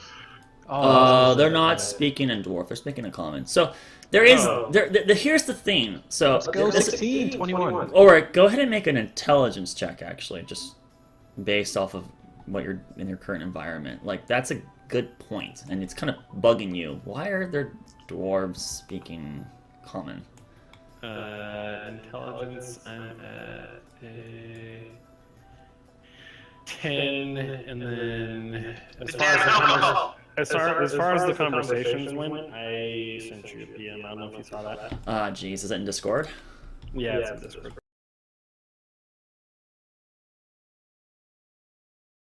You guys are in this environment. So right. What it was? We were doing perception rolls for trying to hear. Yeah. I got 21. Jesus fucking goddamn! I shouldn't have even said roll. What's the even fucking point when you fucking have perceptions that high? So we don't pull it out right now. No, wait, you said that they're all speaking common even though... Well, yes, and Auric was allowed to do an intelligence check, but the 10 is not really. He failed it. It's just he's suspicious of it. He's suspicious of it, but he can't formulate. Well, so here's the thing: I can't provide him cues as to what could potentially hint as to why it is the way it is. So ultimately, he's suspicious of it, and him as the player, whatever he thinks is allowed to function. Does he But say anything to anybody? he's allowed to think that. I mean, it's his choice. I don't say anything. No, not yet. He's a very secretive character. He likes keeping things very to himself and holding them at the last moment. I'm precautious. I'm precautious, and I don't raise alarms unless I think there's a reason to. Right. Yes. Okay. In the event of a party member My dying. guess is the alien's magical. You just run up trees and touch things. Alright, so... I don't run up trees, I break things. Alright, so... Just because I'm socially cautious doesn't mean You're not I'm not inquisitive. mentally okay. Alright, my 2 20s that got it, you definitely hear it. My 8, no, you do not. You're way too busy with your annual conversation to really care about what's going on. And it's kind of not going well for you, so you're kind of getting a little stressed. Like, what do I do? Anxious, there's butterflies in your stomach. Oh no, what do I say? Well, that kind of train of thought in your head. The other party members, or could you ever get a perception roll from you? No, you're not. Yes, you do need to do a perception roll. Hit an intellect instead of what... Right, but still do a perception roll, though, Auric, please, if you could. Perception, I'm at 12. Okay, so... Yeah, you three kind of picked up their conversation. And they're talking about the relative estate of the Temple of Thorns. And you hear a specific line from Gale as she comments towards Lena about, it's a shame what happened to your mother. She was a really good lass. I'm sorry that you've had all this put on your shoulders. And Lena just remains quiet. Right, I mean, at least it could be, worse. You're part of the family, Lena. Don't even worry about it. You got us. Things will turn around. Darvus is a small chap. He'll help you get that shrine up and running in no time. That kind of conversation seems to suddenly take a turn into a different direction of what they were talking about. All right, so that's what those are all your options currently based off of the dialogue that's in the bar currently. Glenman's laughing at Darvus. Those 3 dwarves are talking to each other. Doma's trying to hit on the angel. And the rest of you are either like clustered together talking, or you're getting something to eat from the snack tray, or you're grabbing another drink, or you went to the restroom and you came back. Whatever the fuck it is, you're mingling around. Evelyn is dancing with Rodrick. Oh, okay. So Evelyn and Rodrick are dancing. So at this moment, as you start dancing, Glenman, he like pushes his brother away. All right, everyone, time to dance, and he starts fiddling, very, very, very rapidly. Woo! Let's do it! Can I take this as inspiration? No. Do you want to join the others anymore? Majority rules. It's only 2 dancing right now. You may roll one more time with disadvantage. I can't double disadvantage you, unfortunately, but I mean, when you try to do the same track twice, it's supposed to be harder. So, and there's no inspiration dice, so. 7. All right. Okay, at least it's solid. Not good enough. I'm sure it's +4. Yo, Castle, I'm gonna just tell you, you don't do it that way. You just say I'm doing this because we're gonna have to dialogue and they're gonna be aware anyways, right? So you can just say you're doing that, man. Right. It's less than last time, but it's above So 10. can you please roll a stealth roll? I would like this to be a saving throw because I'm desperate. No, you fucking can't, you piece of shit. God damn. No, you're. So she I'm good. Thank you. Thank you. I'm good. Sorry, Daniel. I understand. Maybe some other time, or when. I'll hold you up to that. I forget I said that. I forget I said that. Thank you. I won't. But please don't not have fun on my behalf. There seem to be, and then she gestures to Rodrick and Evelyn, who are now, I don't know what the fuck kind of dance you guys are doing, but it's something that's fitting really to the music, and you're getting really into it, and it's getting rambunctious, and then here comes Lorcan with Gale, and they now join in. They bump their like hips against the two of you. Woo! And now they're like getting into it. The two of them now are on top of one of the tables, and now Darvus is clapping. Oh yeah! Woo! And it's getting really excited, and the music's swelling, and you guys are having a great time, and you rolled a natural 20, so I sneak up to Emil and say, hey, we need to get some information on this place. Care to join me to the library? Out there? Just us? I don't know. I think we should stay together. But, okay, I don't want to raise too much of a ruckus, so I'm going to go to the library, tell the others to not worry about me, okay? Go ahead and make a persuasion roll. She's on the fence, actually. Based on the fact that it's an unfriendly environment in the first place. God, you're fucked. As long as it's not natural 20. I'm here. That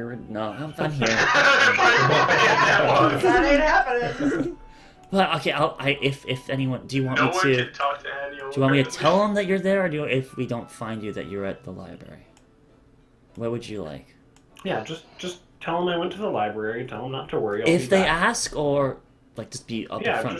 just when they notice I'm gone. Okay, I can keep a secret. Yes, definitely. She offers you like a nod and a smile. I just don't want to distract. Everyone needs to relax. Everyone needs to have some fun. I feel like there's work to be done though. So. Am I not noticing this conversation? No, because you kind of like you're seeing this huge like orchestration. He rolled a natural 20, so no, you don't see him. Bastard! You're hearing the music, and you see this like orchestration of all the dwarves and the party are dancing and swelling. Yeah, I mean you all could have, but he's taking on his own endeavor, and he's allowed to do that. You all were allowed to do this. I genuinely would do that. Like I would take the burden of like I want them to have fun. I want them to relax. What a Right. guy. So anyway, that you guys are gonna continue on here, and so Doric, you haven't had actually a moment at this place. We can go ahead and just convert to you here. Normally I would like to kind of conclude this, but I feel like this is a very good opportunity for you to get some limelight. So with that, sir, you pop your way out of the inn without him after talking to your angel compatriot. You're alone, and you're walking the streets, and there are many more dwarves than what you saw originally, kind of moving around. And you don't know where the Caroldum really is unless you truly remember what he told you earlier. Good luck. I do not, because I was not taking notes. I was you know it exists somewhere in this very large city. Right. So I'm gonna... And you can't even be like, Evelyn, help! She can't even give you the notes because she's not here. No, it's totally fine. I'm gonna approach one of the locals. Alright, so you see two kids, they're playing. They got like sticks and they're throwing at each other. That's no fair! Your stick's bigger than mine. If I found it, it's mine, and that's because I'm better than you. And he, like, Hey, lads! It's a dragon! No, I'm not a dragon. One of them like runs off, but as he sees the other one who's just like holding his ground. That's no dragon, you fool! That's I'm not a dragon. I'm wearing clothes. see, he speaks the truth. That's no. He's gonna eat ya! The other one yells at him, then he like hides behind a I'm pillar. from the surface. I'm from the surface. The surface. What? We're on the surface, aren't we? You're not better than me. And this kid in front of you like puts his hands to his side. No, of course not. Hey, look, I'm just a traveler. I happened into your kingdom. It's beautiful, but I'm looking for the library. Can one of you point me in the right direction? Books! Ah! He's looking for books! The kid that was running off in the corner who's hiding from you right now. I is know, I'm laughing. kind of a loser, huh? And he points northwest of your current location. Down towards the Temple of Storms. You gotta go down there and you'll find it. Thanks, I was... It's a giant building. It's almost as big as the temple. Almost as big as the cresting. Can hardly miss it. Perfect. Thanks, lads. And I Alright. run off to the northwest. And then as you like leave them, you hear the other one like run back up to him. I think he was gonna eat you. No, you're such a scaredy cat. I don't eat kids until they get bigger. Don't worry. And he like runs. The one that was. Wow. The other kid chuckles. All right, so you start making your way through the city, and you're. Are you trying to be stealthy, or are you just walking? All right, so No. walking down. Do you have a tail? Yeah, I do. Okay, I so think in my picture, probably. it doesn't matter what your picture. Do you have a tail? What do you Sure, I have want? a tail. Okay, you Yeah, have a tail. I want a tail. That's pretty badass. All right, so you're making your way, and your tail is whipping back and forth, and you. So Totally effectively, as you I'm kind of knocking things over as I walk down the street. no.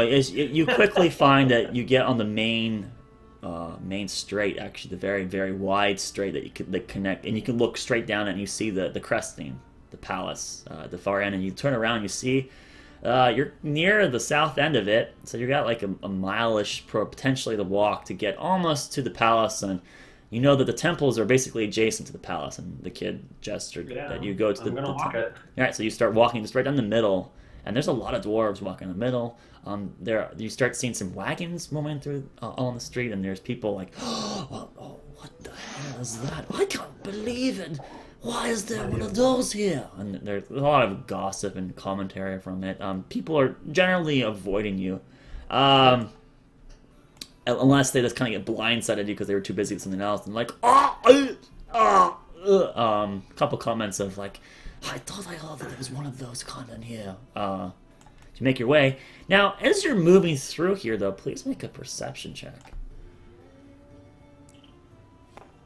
Okay, got a 18 plus. Why do I even make you Plus roll? 19. All right, yeah, that's way good. More than enough. So, despite people like looking at you, as you're like moving more and more northward, there is less people as you kind of enter Brandel's seat. But not just that, but you're also noticing that the people in this area don't seem to be as energetic or as lively, or not as happy. Even the ones down south don't feel like they're super lively. The McRyes definitely seem to be way more rambunctious, I suppose. But your overall appearance is either based off of the way they're reacting to you, or there's something's a little amiss. I can imagine morale is pretty low given their circumstance. Right. Now I'm not done. I'm not done. Okay. Yeah. So there's one more important thing that you do note because of your Okay. 19. You start. You're noticing that the general air as you're moving through here. People are like before they see you, they're like moving around. They're running with weapons and there are like armaments and there's kind of like drills being done, and you get the idea that they're kind of preparing for war. So it's the kind of notion you get, and you do see off in the corner down one of the hallways you hear a coo. I was just gonna say, if I'm in Brandlesea, I have a couple things that I'm inspecting. Sure. So you'll. I'm gonna follow the sound. All right. So you see down on the as you made it down the street, you saw down the alleyway something moving, much larger than a dwarf, actually taller than you, probably in the 10-foot range. It seemed big, a big shadow, and you just hear these steps. Clearly a construct. Yeah. Is there anyone accompanying it? You can't tell because it's already past your field of view. It's down the alleyway. You can run up to check. Well, I thought you said I was approaching. So yeah. No. You're walking. You're walking northward down the main street, and you heard these steps, and you look to your left, and you just saw this 10-foot shadow move to an adjacent area. Okay, so you walk down, and you turn the corner, and you see a couple guys walking with a construct. It's definitely large in nature. It seems to be this one. Almost completely made of bronze, and you got the back view of it. It's currently walking the opposite direction of you right now, so you definitely see it. It's got a little bit more of a rigid movement to it, but it's very large size and very interesting to see because that's not. I mean, that would require a large from your privy enchanter self. That requires a large amount of magic to have that function that way. Are the people accompanying the construct, they're clearly guards? Yes, they are. They're wearing bronze armor. The two there with it, and you recognize these as the very similar to the guard that originally got you. And so you've seen two sets of guards so far. The ones that the 20 that escorted you to the king, and then there was the royal guard themselves, and all of them have very similar outfits, but the royal guard had extra trim and embellishment on it, and you did hear the king refer to them as blades. I don't remember if anyone else mentioned anything else to them, so you know that their guard here have some fancy name, and these guys definitely fit the same queue as it. They don't seem to notice you hawking them from behind as they continue to patrol. I'm not trying to be overtly sneaky, so I call out, "Hey, friends, I have a question for you." One of the dwarves turns his head and looks and I need to. No, I'm one of the surface. No. He says something to his mate. They go, what? And you see that this guy he turns around. The construct keeps moving forward. And fuck, you idiot! Turn around! And the construct stops and then slowly turns and now it faces towards you, and you see the front of it. It's definitely a dwarf, just scaled to be 10 feet tall, very stout, large, something they really prefer their image. You see in its eyes two efflorescent green crystals that are just crackling and sparkling with magical energy. You can definitely sense it from here. Is the construct, for all appearances, is it more or less skillfully created than the one we saw at the entrance? Yes. That opens the initial path to it. Well, make a perception check.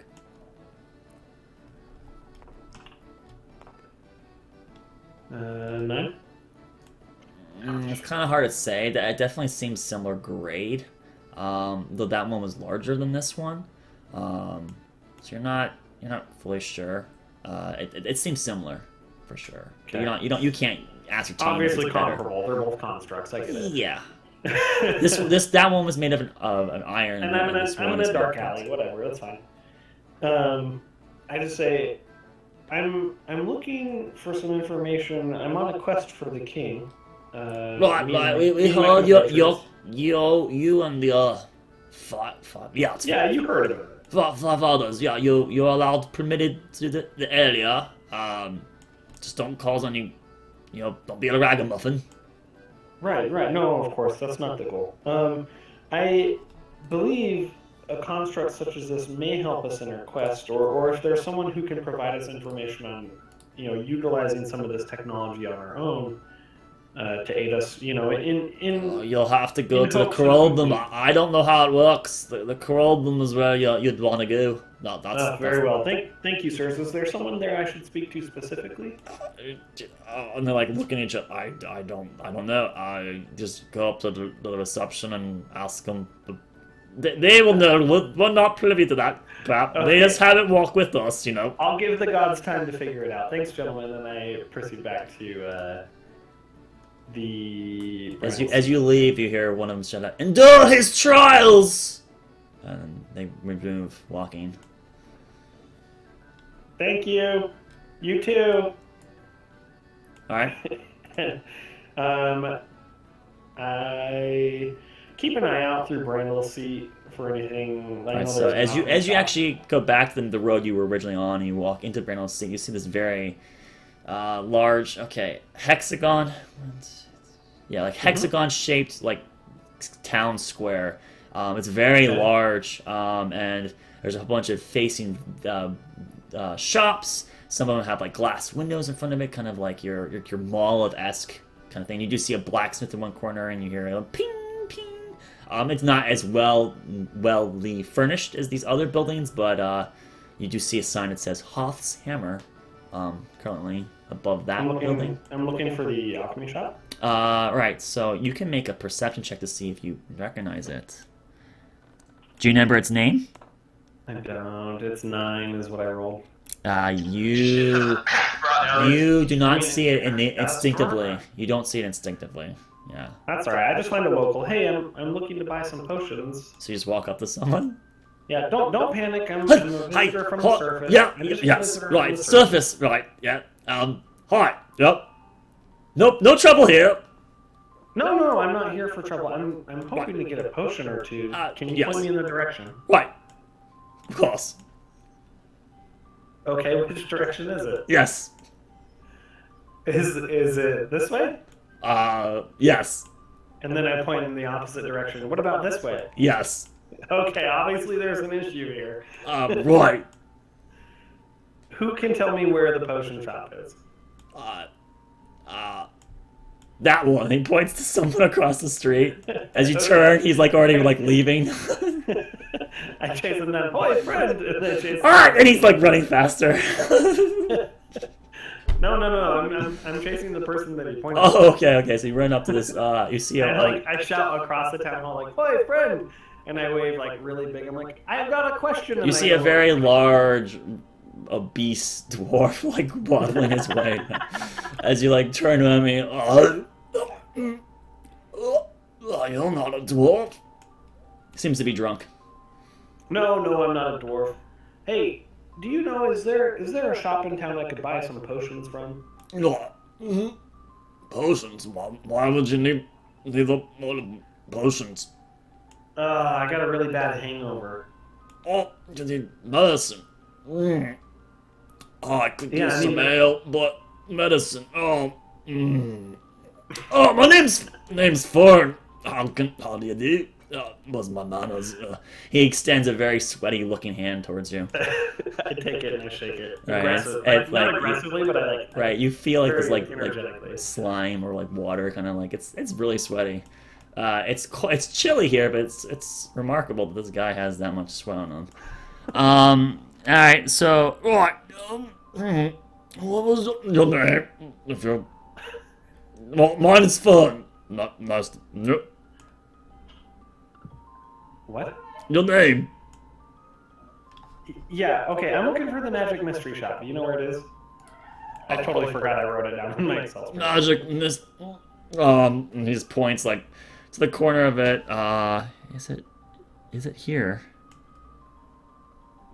Yes, right. So in the southeast corner, he points to a building that's adjacent to Horth's Hammer. You hear the pinging and you see a building next to it. And it's not extravagant. There's not like window facing on this one. It seems to be kind of like just built next to the blacksmith. And this one building itself seems a little bit lower key.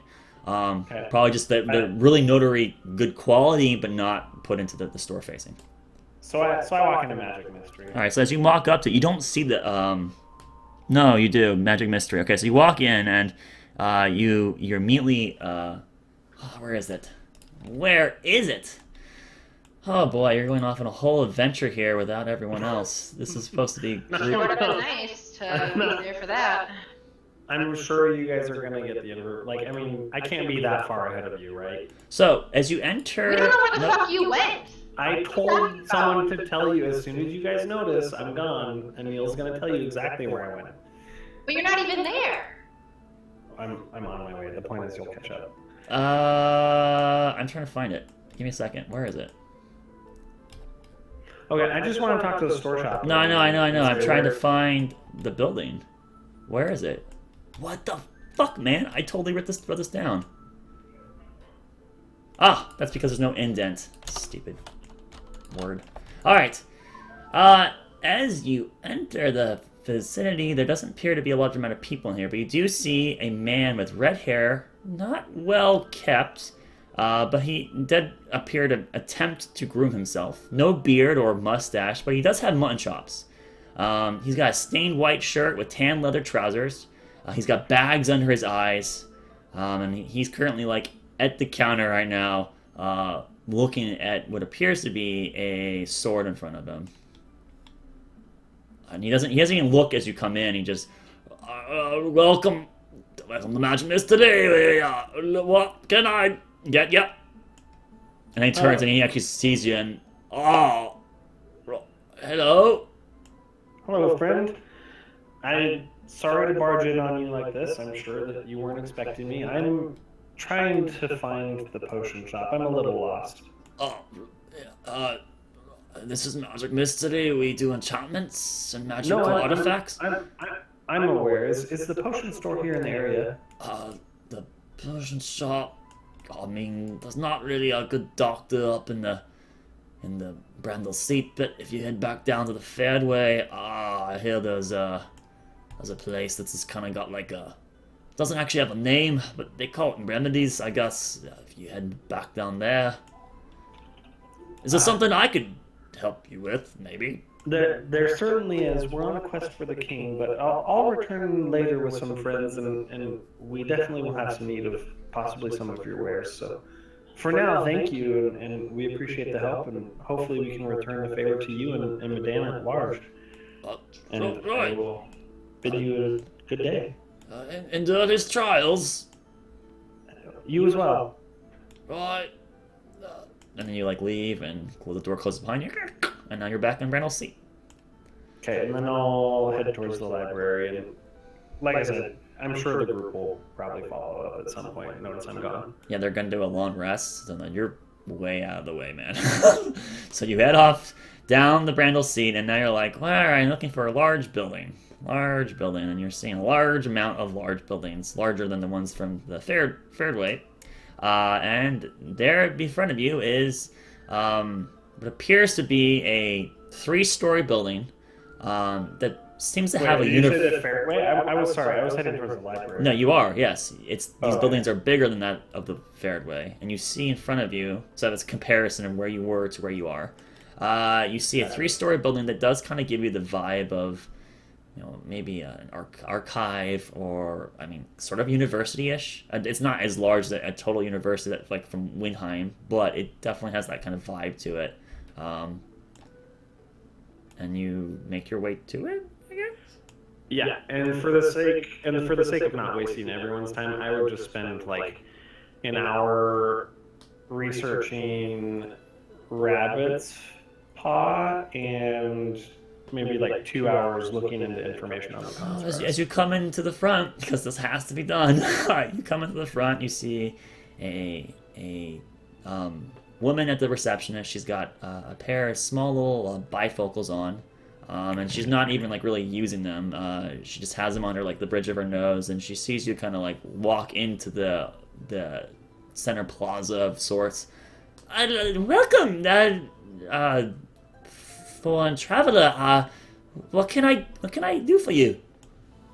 Thank you for welcoming me. I'm a fan of research and learning things and knowledge, and as a visitor to your town, me and my friends were hoping to be of more service to the king and to your people as we help secure your territories and bring your land, annex more of your empire back into the fold of Midan. I'm looking for information on the constructs that the military is using, and if there's someone here that helps with that process or is in charge of overseeing that project, it'd be really helpful if you could point me in their direction. You're looking for Elsie O'Reilly. Elsie O'Reilly, yeah. Elsie O'Reilly, yes, she's the one in charge of developing those and moving them along. She's over on the second floor, I believe, at the moment. If you want, I can go send a page to go grab her and bring her down here for you if you'd like to talk to her. That would be most beneficial, thank you. Oh, yeah, 1 second. And she makes her way off and breaks field of contact with you. And then about a minute later, she comes back. I got someone coming. She hopefully will be on her way shortly. She's pretty busy, so but we'll have wood here soon. Is there anything else you'd like to do while you wait? Yeah, I'm looking for some information on rare roots. I don't know if you guys call it this, but I have something called rabbit's paw. We definitely have a very she gestures towards her right, and this reception desk is in the front. But to the right, right past the build, the center lobby, there's just a large books and books of library. So the library is basically put right in front of the building, in the front near the lobby is basically. And she's like, we do have a large archive of information here. If you give me a second, I can. What was the name that you're looking for specifically? Or should I just look up? I'll pull it out of my alchemy bag and I'll show it to her. Say, my people call it rabbit's paw. Okay, it looks like a plant. Do you want me to look for books on herbology? Yeah, herbology, alchemy, things along those lines. Sure, I will go take a look and try to get some for you, and hopefully they contain what you're looking for. You can wait here. Yeah, I'll wait here in case Elsie shows up. Yeah. O'Reilly, either her or the page, and they'll tell you if she's coming or not. I will go look for some books for you. And she walks out into the floor, and she's moving through catalog and Dewey Decimal System boxes. I call out. You yell out, right, and do your trials. His trials. She seemed to bit her tongue, and she now she's looking through catalogs of index. No, not here, not here. Kind of start looking around, not paying too much attention to her. She's just basically a librarian or something of sorts. And you're just taking in the architecture. This building is large, at least 3 stories tall, and the lobby here is the full 3 stories. It just goes up, a vaulted ceiling that high, kind of dome-ish in structure. And it's kind of glass panes in front of it. And then a library in the back where there's very large windows in the back that kind of expand off into this library of sorts. You do see a couple dwarves that are currently in these relatively comfortable looking chairs, and some are wooden tables and chairs, and they're flipping through books and pages. No one seems to really be interested in you. And you hear some footsteps to your left as you kind of breaks your attention. You see this guy running up to a dwarf who appears to be young, probably teenage years. Hi, you're the one that was looking for O'Reilly, right, Miss O'Reilly? Yes? Yeah, I'm the one, thank you. Right, I'm afraid that she's a little bit indisposed at the moment. She's kind of in something, but she did say that she would send word to wherever you are when she's free, if you would let us know your current residence. Yeah, absolutely. Do you know where the McRye brewery is, or the McRye home? I don't, but definitely there's someone here that probably does. After all, the entire conspicuance of Midan are archived here, so we would definitely know where that location should be. Yeah, I'm staying currently with the McRye family, Darvus McRye, if you're familiar with him. I'm afraid I don't, but that's the name, so thank you. Darvus McRye, and alright, I'll tell Elsie, yes, we'll get word to you when she's free. Thank you, sir. I appreciate it. It's urgent. It's very urgent. Right, of course. Is there anything else that we can help you with here? No, that's all. Thanks. All right. And he just sits there expectantly waiting for you to leave. I'm waiting for the librarian. She's looking up some information for me. Thank you for coming to me, though. Right. Yeah, let me go talk to Mia then. And he runs off and runs up to the woman. Now she's talking to him briefly, and then she looks over at you, and he kind of gestates with his hands, And then now you see him kind of like digging through the catalog as well, and she's like going through it and they're pouring through it. And about 10 minutes later, she comes up to you with 2 books. I don't know if Rabbit's Paw is listed in these, but these are what we have available currently for regarding herbs. You're free to look over here. Take a chair. We don't do lentils though, so you won't be able to take it out of the building. But No, I understand. Can I just roll for it? yes, you roll. Okay.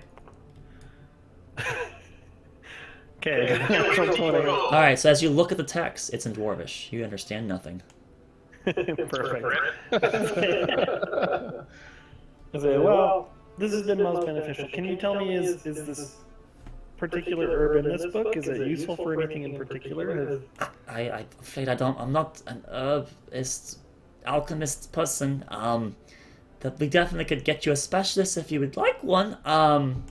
No, that's fine. Thank you. And I hand the book back. Well, the book's not. You just kind of flip the first page and then you. Is there something wrong? Well, I don't speak Dwarvish. Do you read Dwarvish? No. I'm afraid I'm You don't not speak good at that. or read. Yeah, I'm sorry. I thought you looked like you were a schooled person. And she looks like there's a loss of I was respect for trained you more in- immediately. I was trained more in Gnomish and Draconic, but yeah. Oh, right. Okay. Well, I know what these are. If you ever wanted to look at them later. Oh, right. Is there anything else we can do for you here?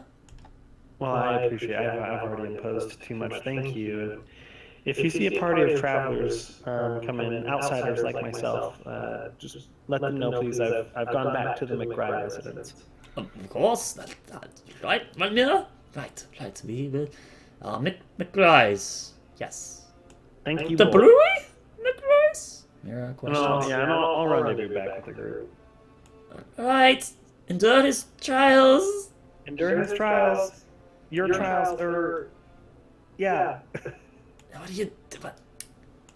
Right. The dwarf's like commenting to her, like challenging why she said it. Alright, so then you kind of make your way out, and then you make your way back to McRye's, huh? Yep. Alright, guys, so as you guys, as he comes back, we're going to assume... Party's still going on. Oh, really? Oh my god. We're gonna assume that you guys probably have buttoned down. Aniel has informed you where Orc went. And you guys are going to go and take your long rest. At which we're going to take our break. We're an hour late. Sorry.